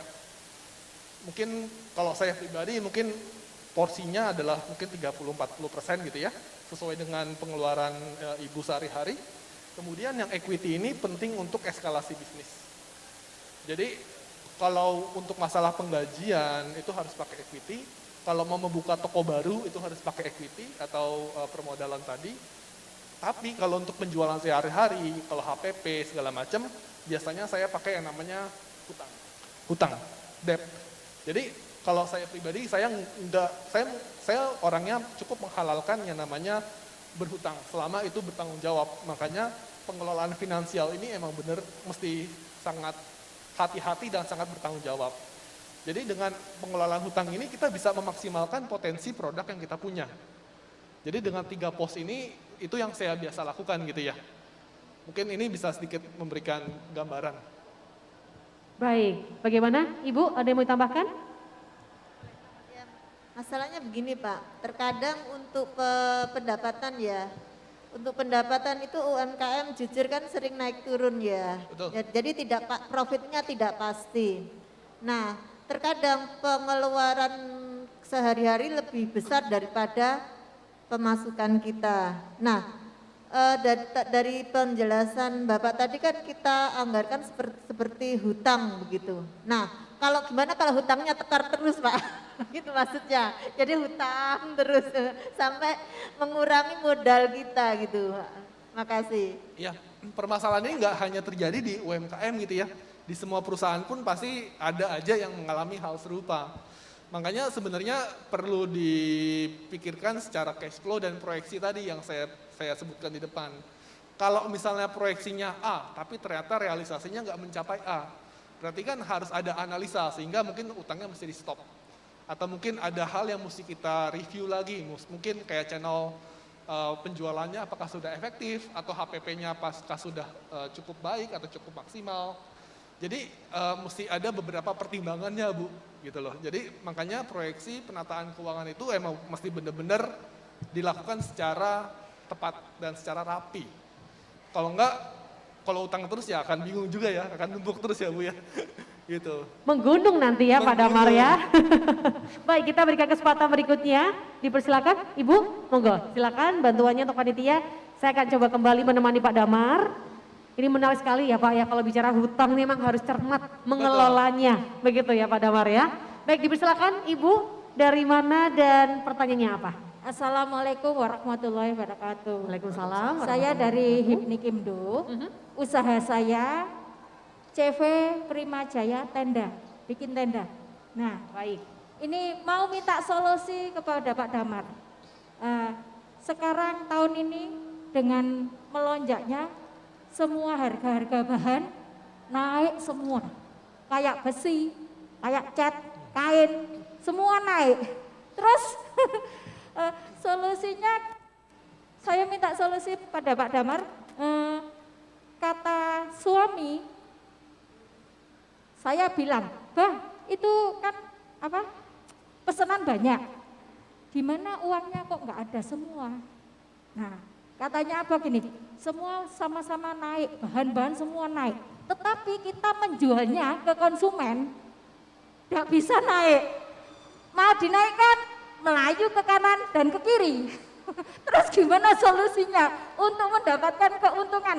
Nah, kita selama pandemi itu memang tahun 2020 sampai 2021 ini kita masih tidur, maksudnya tidak bisa naik, tidak bisa turun. Jadi kita maksudnya nggak bisa berkarya lebih keras ya. Nah, di tahun 2022 ini kita masih bisa bangkit. Tetapi nggak ada keuntungannya nipis, nggak terlihat sama sekali. Saya sampai tanya, loh, Bang, kelihatannya kan pegawai semua sudah ngerjakan semua, banyak yang dikerjakan, tapi di mana saya mau minta labanya itu di mana?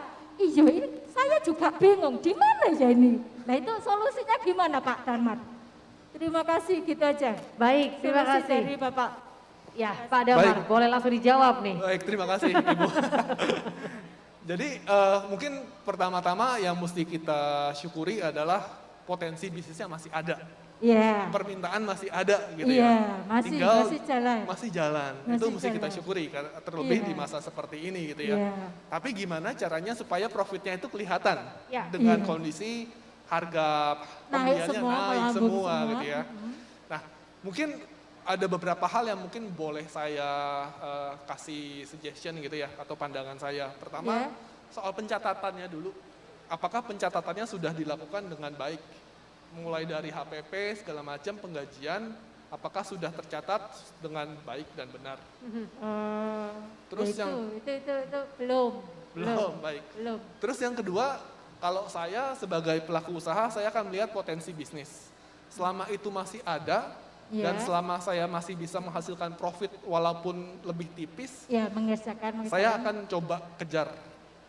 Misal, sebelum pandemik harga pembelian saya Rp100. Saya bisa jual Rp150.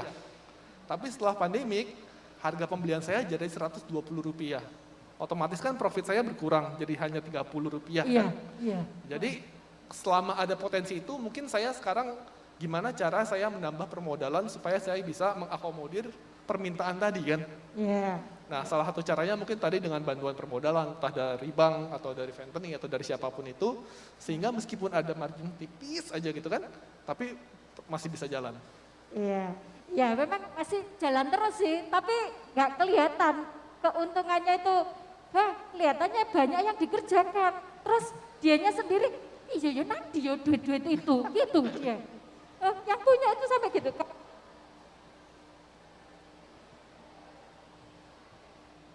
Baik, coba dipencet lagi Bu tombolnya. Ini saking gemesnya nih Pak ya, saking gemesnya nih, nggak bersemangat. kelihatan keuntungan saya nih.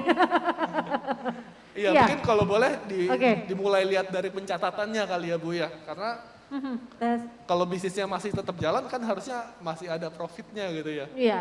Iya, Gitu. iya tetap masih jalan, Iya. tapi nggak kayak tempo-tempo yang lalu gitu. Mungkin menurut saya solusinya segera punya Fenton itu Bu ya, biar pencatatannya bisa lebih terukur lagi, Bisa, salah ya, satunya mungkin. nggak manual lagi, gitu mungkin Bu. Terus gitu itu apa? Kalau pencatatan, apa kita butuh karyawan untuk mencatat gitu?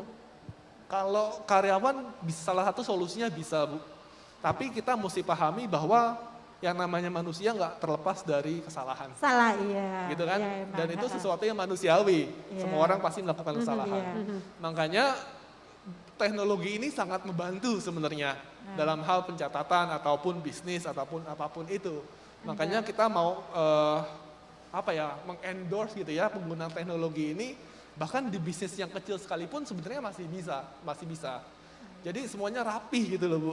Iya, iya. Semuanya rapih. Ya, emang pencatatan kita nggak ada pegawainya sih. Memang Abah sendiri yang memanage gitu. Oh iya. Jadi, iya. jadi nggak tahu. Mungkin kalau keuangan untuk keluarga sama bisnis beda. Betul. Beda. Kalau untuk uang ayah itu uang bisnis semua. Tapi kalau yang diuntukkan saya itu uang untuk keluarga. Jadi sudah beda intinya. Tapi ya itu enggak kita belum bisa mencatat sampai sedetail itu. Boleh, nanti mungkin tim saya ada yang akan coba ngobrol sama Ibu gitu ya tentang gimana sih cara pencatatannya dan mungkin kita bisa share sedikit tentang kita namanya invoice system gitu ya. Karena Ya, sebenarnya- kemungkinan abahnya itu harus sebetulnya harus ikut. yang Oh iya, yang boleh. sering kali ikut saya itu saya. Oh iya, jadi kalau saya ayo ditulis gitu, wes abah, siapa sih nulis gitu? Anunya gitu. Iya. Itu. Terima kasih Pak. Terima kasih. Bimbingannya, iya mungkin kalau bisa apa? Oh ini ada sekolahnya ya, brosur ini. Betul, ada pihak Iya akademi ini Bu ya. ada sekolahnya nih, brosur ini. Ada modul pendidikannya di sana. Oh terus ini bayar apa gratis? Kalau untuk invoice system kita bisa kasih gratis untuk beberapa bulan. Kemungkinan nanti kan anak-anak saya, kan saya punya 2 anak. Iya. Tapi di bidang informatika sama bisnis ekonomi. Oh, Anak saya. Hebat. Iya, mungkin bisa diikutin ya. bisa. Gimana ini kalau Nanti ngikutin? bisa langsung download saja di Oh, gitu Google ya? Play Store atau di iOS. Nanti mungkin teman-teman kami, Fentony tolong dibantu Bapak Ibunya. Terima kasih. Terima Pak. kasih, terima kasih. Boleh kita berikan tepuk tangan Bapak Ibu, terima kasih untuk pertanyaan yang sudah dihadirkan dan sebelum kita akhiri Pak Damar ada sedikit closing statement untuk kita semua yang hadir terkait dengan bagaimana kita kelola keuangan dengan cerdas. Baik, terima kasih. Kalau harapan kami adalah semoga UMKM di Indonesia pada khususnya bisa memiliki daya saing global. Karena kalau kita lihat potensinya juga sangat besar. Oleh karena itu kami dari sisi Fentony juga berkomitmen untuk bisa menjadi wadah bagi UMKM untuk terus berkembang dengan cara memberikan pendidikan, memberikan teknologi, memberikan bantuan finansial yang memang untuk mendukung semua teman-teman UMKM supaya bisa lebih hebat lagi. Luar biasa sekali. Boleh kita berikan kembali tepuk tangan untuk Pak Damar dari Fentony. Terima kasih banyak Terima Pak kasih Damar. banyak, terima kasih banyak. Semoga Selamat juga sore. harapan kita semua itu bisa terwujud bersama Amin. dengan hadirnya Fentony di Amin. Indonesia. Terima Terima kasih kasih banyak Pak Damar. Boleh kembali ke tempat yang sudah dipersiapkan. Dan Bapak Ibu, sebelum kita melanjutkan ke sesi berikutnya, saya yakin setiap kita juga pengen mengetahui bagaimana sih untuk kita bisa pintar untuk melakukan pengelolaan modal UMKM dan juga seperti yang pertanyaan Ibu tadi, bagaimana supaya profit kita sehat begitu ya. Sesaat lagi kita akan saksikan tapi kita akan break sejenak, kita akan ikuti commercial break berikut ini.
Bapak Ibu, masih di acara FGD kita pada sore hari ini di Grand City Mall Surabaya, masih dalam gemar Ramadan UMKM Kartini Jawa Timur.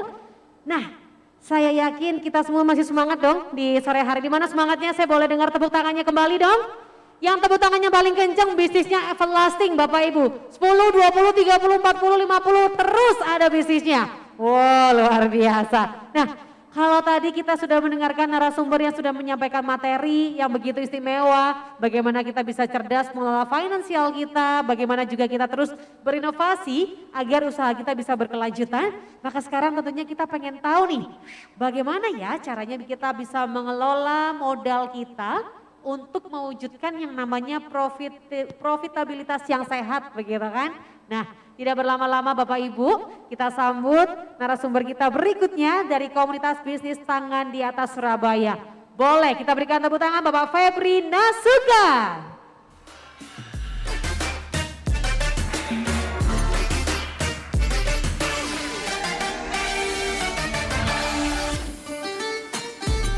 Baik, selamat sore Pak Febri. Baik, selamat sore.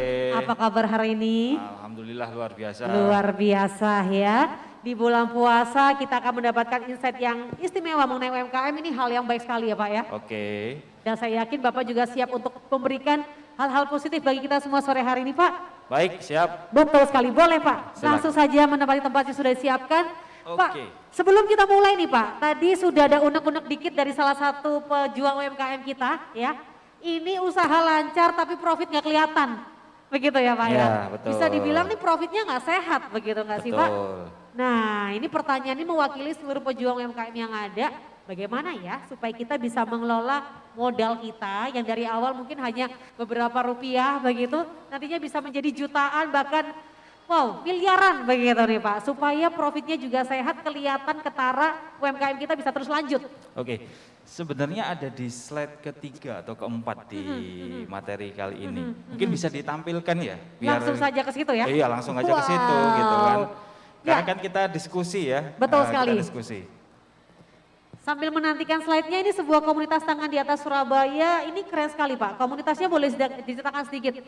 Seperti apa komunitas ini Pak? Sambil Jadi- menantikan slide kita. Baik, jadi komunitas tangan di atas itu adalah komunitas wirausaha, Ya. bisa dikatakan terbesar di Indonesia Baik. dengan 20.000 member Wow, 20.000 member. di 100 kota di 6 negara. Baik. Jadi kita berdirinya di tahun 2006, di 2006 mulainya dari mailing list. Mailing list itu dulu kan belum ada grup WA, Ya. ya semacam grup WA lah gitu kan, tapi melalui email. Yes. Dan dari situ berkembang ketemu dengan Kopdar ternyata banyak satu nilai yang sama. Mereka ingin menjadi wirausaha yang tangguh, wirausaha yang hebat, memberikan manfaat yang lebih.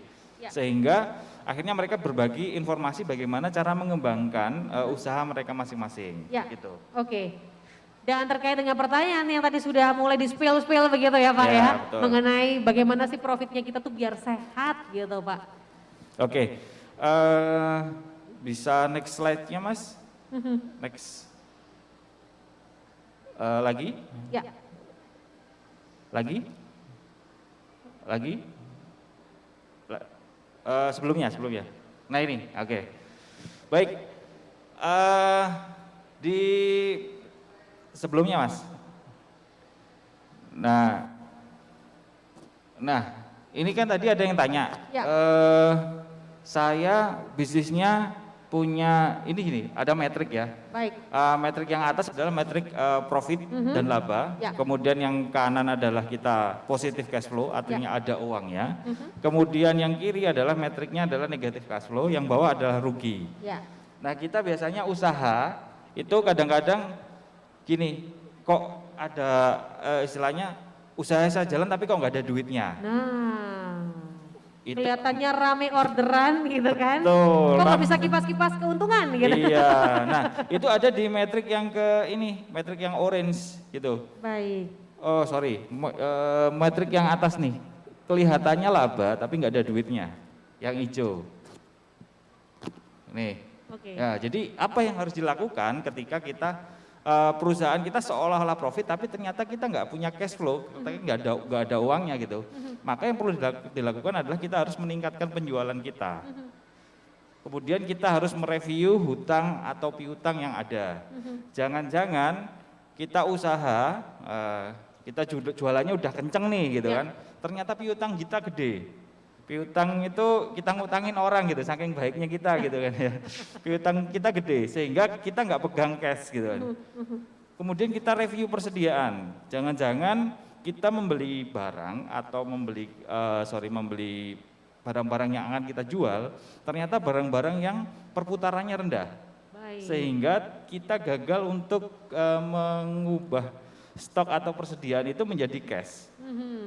Nah, kita perlu ngendon lama gitu ya. betul, ngendon lama. Nah, seandainya kalau kita punya pencatatan yang lengkap seperti yang disampaikan Pak Damar tadi, maka hal-hal yang seperti itu bisa terhindari. Wow. Karena memang kalau di dalam dunia usaha, memang pencatatan itu wajib. Semakin detail, semakin bagus. Apapun itu Pak ya. Apapun itu. Karena pada dasarnya kalau di prinsipnya bisnis proses, maka kita perlu adanya input, proses, dan outputnya. Dan di prosesnya ini harus benar-benar detail, harus tercatat. Jadi awalnya seperti apa gitu kan. Kalau misalnya awalnya bisnis kita katakanlah pertama kita hanya punya modal 100 gitu ya. Tahun depan modal kita berkembang menjadi berapa? Kalau kita tidak ada pencatatan, maka kita juga akan bingung untuk menentukan itu. Kayaknya untung, kayaknya rugi. Betul. Mengira-ngira jadinya ya Betul. Pak ya. Baik. Nah, kembali ke metrik ini. Kalau yang di metrik yang merah nih, paling bawah nih, pojok kanan bawah saya gitu kan. Yang perlu dilakukan adalah kita perlu mereview bisnis model kita. Kita sudah bisnis, ternyata kok nggak ada duitnya. Ternyata kok rugi. Jangan-jangan bisnis model kita sudah kadaluarsa. Jangan-jangan bisnis model kita sudah tidak sesuai. Nah, kalau kita berada posisinya ada di sini, sebaiknya saran saya kita tidak menginjek modal terlebih dahulu atau pinjaman di sini karena sangat berbahaya. Karena ini adalah salah satu apa ya? Kalau kita teruskan bisa-bisa jadi kita malah tenggelam masuk lagi. Makin hilang Pak ya. Betul. Nah, kadang kita juga punya ego kayak gini, wah ini bisnis saya sudah saya kembangkan sekian tahun dan saya pertahankan gitu kan. Ternyata kalau memang sudah tidak sesuai dengan pertumbuhan atau perkembangan zaman atau bisnis model kita tidak sesuai, maka mau nggak mau harus kita review. Pahitnya kalau memang tidak cocok ya, daripada kita rugi terus, daripada kita injek dana terus ya sebaiknya kita tutup atau kita ganti. Nah, selain itu kita juga perlu mereview aktivitas penjualan atau sales kita. Jangan-jangan penjualan sales kita nggak ada. Seperti tadi mungkin ada yang cerita, kadang penjualannya tinggi, kadang penjualannya rendah, kadang penjualannya tinggi, atau kadang-kadang nggak ada penjualan sama sekali. Nah, PR kita adalah sebagai pengusaha bagaimana cara membuat penjualan ini tetap stabil. Kalau kita punya pencatatan, sekali lagi pencatatan, kita akan tahu, misal di bulan Januari kita sudah menjual berapa banyak barang. Di bulan Februari kita menjual berapa banyak barang. Adakah penurunan atau kenaikan dari bulan sebelumnya? Kita bandingkan antara bulan Januari dengan bulan Februari. Oh, ternyata barang ini nggak laku. Oh, ternyata barang ini yang paling laku. Sehingga kita bisa memberikan keputusan kalau begitu bulan depan saya berasumsi barang ini laku, maka bulan depan akan menambahkan persediaan barang itu sendiri. Nah, dengan begitu barang-barang yang ada di toko kita akan menjadi barang-barang yang perputarannya cepat. Nah, itu akan mengenerating atau membuat cash perusahaan. Nah, yang selanjutnya ya, kalau misalnya posisi kita ada di merah ini ya, di merah ini saya bilang merah, ya harus mereview modal belanja kita. Jangan-jangan kita salah membelanjakan modal. Misal, karena kita pengen dianggap wah, kita bikin toko yang mewah. Tapi penjualannya nggak ada. Nah, kadang kan kita pengen dilihat tuh, pengen bikin toko yang direviewnya bagus gitu kan. Akhirnya kita bikin toko dengan interior yang mahal, tapi kita lupa bahwa penjualan kita masih belum ada. Nah, itu sekali lagi ya harus kita review, kita catat supaya kita tahu bagaimana langkah selanjutnya itu seperti apa gitu. Nah, jika kita berada di posisi yang ini ya, di posisi yang merah, sebaiknya jangan kita injek modal ya. Ataupun kalau pinjaman hati-hati, karena ini berbahaya. Kita pindah ke metrik yang orange, di mana perusahaan kita punya cash tapi masih rugi. Nah, apa yang perlu kita perhatikan di sini adalah bagaimana kita mereview aktivitas penjualan kita. Kemudian mereview struktur biaya-biaya, mereview harga pokok produksi kita, mereview biaya operasional kita gitu. Kemudian review biaya marketing kita. Jangan-jangan kita jualan, harga jualnya lebih rendah daripada harga pokok produksi. Atau kita sudah kasih harga jual di atas harga pokok produksi, ternyata kita belum menghitung biaya iklan, kita belum menghitung biaya operasional. Kadang-kadang kalau teman-teman UKM, biaya operasional misalnya gaji untuk diri sendiri, ngapain sih gaji sendiri, karena kan usaha sendiri kan gitu. Akhirnya tidak bisa diukur gitu. Atau kita lagi jualan di marketplace, lupa kalau di marketplace ada potongan. Nah, hal-hal yang seperti itu harus kita review, karena itu secara tidak sadar akan menggerogoti profit kita atau keuntungan kita. Masuk ke yang atas, kita punya profit nih tapi duitnya nggak ada, tadi sudah sempat dibahas sekilas. Nah, di sini kita harus meningkatkan penjualan ya, kemudian juga bagaimana mempercepat piutang itu masuk ke kita. Nah, piutang atau tagihan-tagihan yang belum tertagih itu gimana caranya masuk ke kita itu dengan cepat gitu kan. Jangan sampai kita terlalu baik hati, kita menjadi lembaga peminjaman gitu kan. Beda ya konsepnya ya. Kita minjamin pelanggan gitu kan dengan produk kita, dengan bayarnya kapan-kapan aja, ini susah ini gitu Kadang kan. mental ini juga perlu dilatih ya Pak ya, karena Betul. kita mikir sama saudara sendiri janganlah, tapi nggak boleh gitu juga sih Pak ya. Ya. Bisnis tetap bisnis, betul Pak? Betul. Kadang-kadang ada ketakutan begini, kalau nanti ini untuk bisnis tertentu ya, kan yang modelnya piutang ya, jangan-jangan kalau saya nggak ngutangi nanti saya nggak laku gitu kan. Ternyata enggak juga, karena ada banyak hal yang bisa kita lakukan selain dengan cara itu. Misalnya kita bisa memperbanyak sales channel penjualan kita, atau kita bisa mengembangkan cara jualan atau memilih produk-produk yang misalnya untuk generating cash secara cepat begitu. Nah, harapannya kalau misalnya di sini ini kekurangan cash, nah ini bisa boleh kita cari sumber pendanaan. Karena kan secara usaha kita profit ya, secara usaha kita profit, cuma kita kekurangan cash saja. Sehingga kadang-kadang kalau kita misalnya lagi ada peluang, kemudian kita tidak punya modal gitu kan, peluang itu akan hilang begitu saja. Betul. Selama bisnis kita masih positif, profitnya di sini boleh gitu. Tapi tetap dengan bertanggung jawab ya, hanya digunakan untuk pinjaman yang bersifatnya produktif begitu. Nah, selanjutnya yang paling enak itu yang ini, yang hijau ini. Yang hijau nih. Ya, semua pasti seneng, semua pasti pengen kayak gini. Profit ya. Usahanya profit, cashnya banyak gitu. Nah, apa yang kita lakukan kalau misalnya kita ada di posisi ini adalah kita harus menjalankan program jangka panjang. Jangka panjang itu misal, waduh saya mau mendirikan pabrik nih gitu misalnya. Nah, boleh di sini. Jangan di merah mau mendirikan pabrik, jangan. Kemudian meningkatkan pangsa pasar kita. Kita mau ekspansi ke market baru. Sebenarnya saya cuma jualan di misalnya jualan di pasar Wonokromo misal. Wah, saya mau coba deh jualan di pasar Gubeng. Ada nggak pasar Gubeng? Nggak ada ya. Pasar Pucang misalnya. Atau mau coba ke market yang mana, mau ekspansi ke luar daerah untuk memperluas jangkauan pasar, boleh. Tapi tetap ingat bahwa kita harus mengendalikan biaya di sini. Jangan sampai kita misalnya kemerungsung, kalau istilahnya Surabaya, kemerungsung itu kita terlalu bernafsu untuk ekspansi, kita nggak ngukur biaya-biayanya, ujung-ujungnya kita akan nanti masuk ke merah gini. Zona merah. Zona merah. Baik. Kanan bawah, begitu. Ya, betul sekali. Jadi ini strategi yang benar-benar harus dicermati dengan tepat begitu ya Pak Febri ya? Iya. Baik, nah kalau memang kita pengen supaya bisnis ini profitnya sehat begitu Pak, ada tips-tips khusus nggak sih Pak selain yang sudah Bapak sampaikan tadi?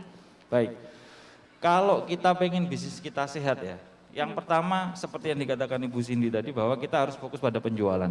Ya, penjualan kita gedein, yang namanya bisnis ya salah satu sumber darahnya adalah di penjualan Bu. Ya. Setelah kita penjualannya kita bagus, maka perlu kita review biaya-biaya yang ada. Biaya HPP terutama. Kemudian biaya operasional gimana. Bagaimana caranya kita menekan atau mengefisiensi, kalau menekan kan kurang enak ya, mengefisiensikan biaya-biaya operasional. Misalnya begini, oke saya katakanlah memproduksi baju. Baju ini saya jual 120.000. Pada saat awal saya hanya membutuhkan biaya produksinya sekitar 80.000. Saya mencoba memikirkan bagaimana caranya biaya produksi itu turun dari 80.000 ke 50.000. Caranya ada banyak hal, misalnya kita preteli satu-satu aktivitas kegiatan operasional kita. Kita catat, misal, oh ternyata kalau saya pakai penjahit A, dia hanya bisa menghasilkan sekian misalnya. Saya pakai penjahit B, bisa menghasilkan lebih banyak.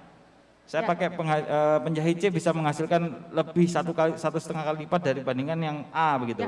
Nah, dengan analisa detail di operasional, maka beban operasional itu bisa kita tekan sedemikian rupa, bisa kita efisiensikan sedemikian rupa gitu. Nah Pak, bicara mengenai bisnis, kadang kita nih kan ada suntikan modal atau bisa bilang cari pinjaman gitu ya.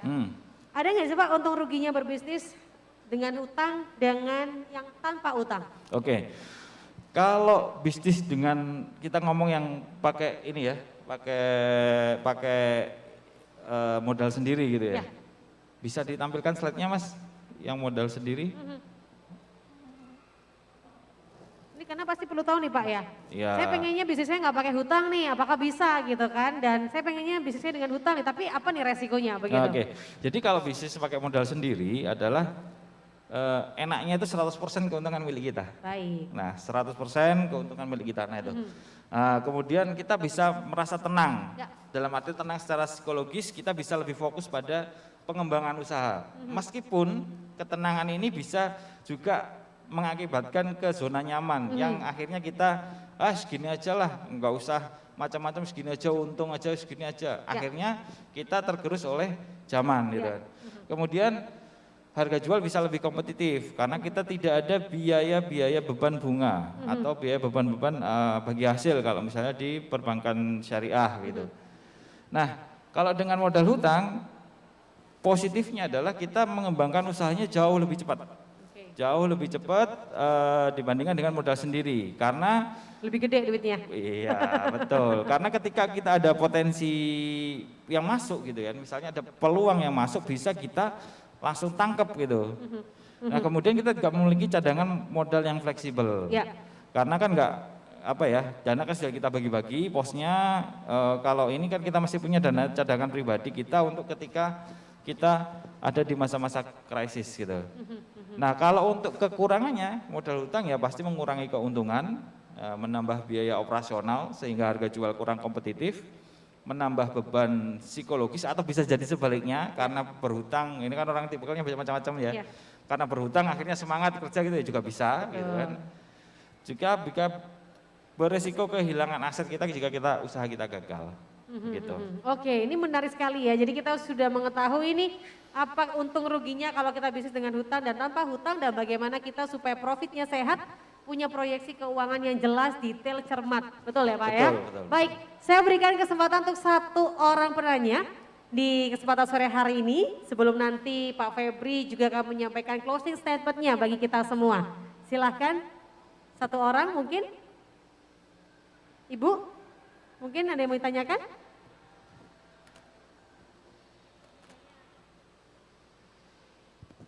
Boleh, silakan mungkin dari sisi sebelah kiri saya. Ini soalnya memang hal yang sangat sensitif sekali nih Pak ya. Kalau kita merasa udah kayak profit tapi nggak ada profitnya gitu ya. Kayaknya banyak transferan yang masuk tapi dihitung-hitung kok nggak ada untungnya gitu ya Pak ya. Iya betul. Dan itu sangat sering terjadi ya Bu, kalau di teman-teman yang di awal, apalagi yang misalnya belum pencatatan keuangannya belum rapi. Yes, betul. Kemudian ngerasa bahwa ini uangnya perusahaan adalah uang saya gitu kan. Betul.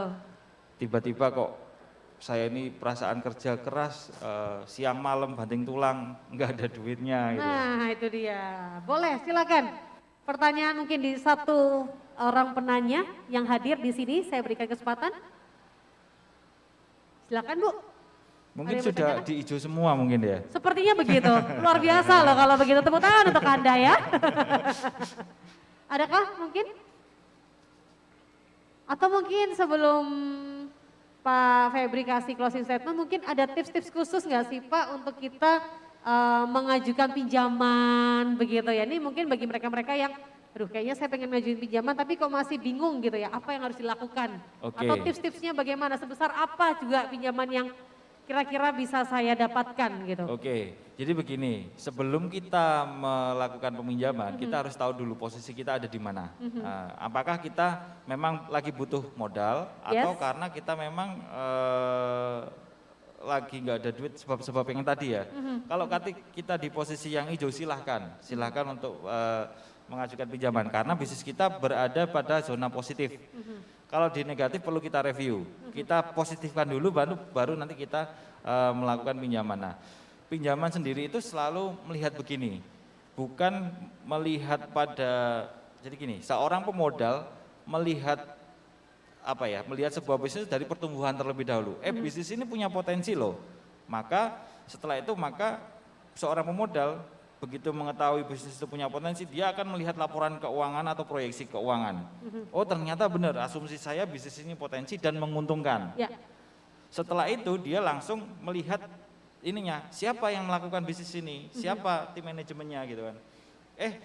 Bisnis ini punya potensi bagus, bisnis ini punya keuntungan yang bagus. Ternyata orangnya nggak amanah, maka pasti bisa dipastikan dia tidak akan mendapatkan pinjaman ataupun pemodal ataupun investor untuk usahanya. Karena kuncinya adalah di diri kita sendiri. Kuncinya diri kita sendiri, Bapak Ibu. Bagaimana kita ketika diserahi amanah, kita benar-benar amanah ya, bertanggung jawab mengelola modal itu sesuai dengan perjanjian atau janji-janji atau sesuai dengan kesepakatan begitu. Nah sekali lagi kalau misalnya bagi yang muslim namanya pinjam meminjam itu harus dicatat, dengan detail dengan jelas, itu dijelaskan panjang lebar gitu kan. Nah kebanyakan dari kita itu kalau gitu, pinjam-pinjam nggak mencatat. Nah ini penting, balik lagi ya soal pencatatan begitu ya Pak Febri ya. Betul. Nah Pak Febri, sebelum kita akhiri saya yakin Pak Febri juga memiliki pesan-pesan khusus bagi para pejuang UMKM yang ada di sini supaya profitnya sehat terus, untung terus dan makin besar untuk usahanya. Silakan Pak Febri. Oke, baik. Supaya kita bisa untung terus ya. Pastinya kita harus jualan terus. Baik, ini paling penting ya, gerak terus ya Pak ya. Betul, Baik. kita nggak boleh berhenti, kita harus jualan terus. Setelah kita bisa jualan terus, maka kita perlu review mana-mana kebocoran-kebocoran yang ada itu di mana. Baik. Cara tahu kebocoran-kebocoran di mana itu hanya bisa dilakukan melalui pencatatan. Karena dengan pencatatan itu semacam kayak record gitu ya. Kita semua rekam datanya, nah kita tahu, oh ternyata bocornya ada di sini. Kalau selama tidak ada pencatatan, maka saya pastikan kita tidak tahu bocornya di mana. Yes. Hanya kira-kira saja. Jadi Pencatatan itu penting sekali, begitu ya Pak Betul, Febri ya. betul. Baik, Bapak Ibu luar biasa sekali, boleh kita berikan tepuk tangan untuk Pak Febri. Terima kasih banyak Pak untuk insight-nya pada kesempatan sore hari ini. Terima kasih, boleh kembali ke tempat yang sudah disediakan. Sekali lagi berikan tepuk tangan untuk Pak Febri. Menarik sekali Bapak Ibu. Jadi ketiga narasumber sudah hadir memberikan kita banyak sekali insight bahwa setiap kita memang yang namanya usaha mikro kecil dan menengah ini bukan usaha yang main-main. Kita adalah penggerak ekonomi Indonesia dan 50% adalah para wanita yang bergerak di dalamnya. Untuk itu dari ketiga narasumber yang sudah hadir kita bisa mendapatkan kesimpulan yang begitu menarik bahwa setiap kita harus memiliki inovasi agar usaha kita bisa terus berlanjut. Saya yakin setiap kita pengen usahanya terus jalan, betul ya Bu ya? Gak hanya setahun, 2 tahun, tapi sampai selamanya, sampai anak cucu kita nanti bisa menikmatinya. Amin ya Bapak Ibu ya. Dan yang pasti bagaimana supaya kita bisa terus berkelanjutan seperti itu? Harus inovasi, memperluas tuas kita, dan yang pasti juga kita harus melakukan pencatatan demi pencatatan. Jangan lewatkan juga dengan hadirnya Venteni, ini juga memudahkan Bapak Ibu untuk bisa melakukan pencatatan dan juga ada pelatihan di dalamnya yang akan memudahkan Bapak Ibu untuk memantau usaha dari Bapak Ibu sekalian menjadi pejuang UMKM yang ada di Jawa Timur semakin berjaya. Sekali lagi boleh berikan tepuk tangan untuk Bapak Ibu semua yang hadir di sini dan saya ingatkan untuk seluruh peserta yang ada, Anda bisa mendapatkan kode voucher yang dapat dimasukkan dan digunakan di aplikasi Venteni. Aplikasi ini dapat diunduh di App Store dan juga Google Play Store dan registrasi dapat menggunakan email ataupun juga nomor handphone Anda.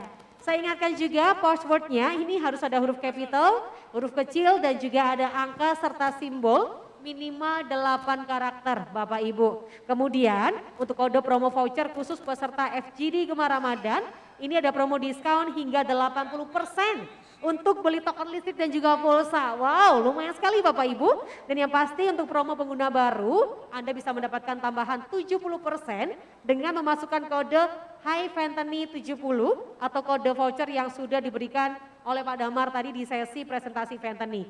Saya ingatkan ya Bapak Ibu, untuk Anda ketika memasukkan kodenya bisa ditulis dengan caps lock semua. Jadi High Fentany 70 dalam huruf caps lock semua Bapak Ibu.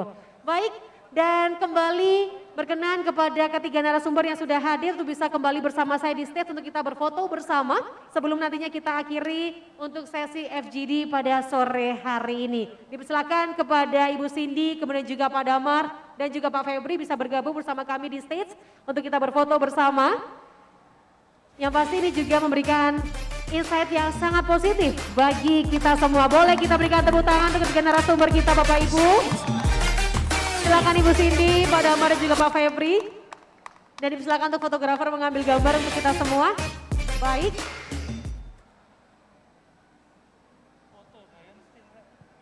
Baik, silakan.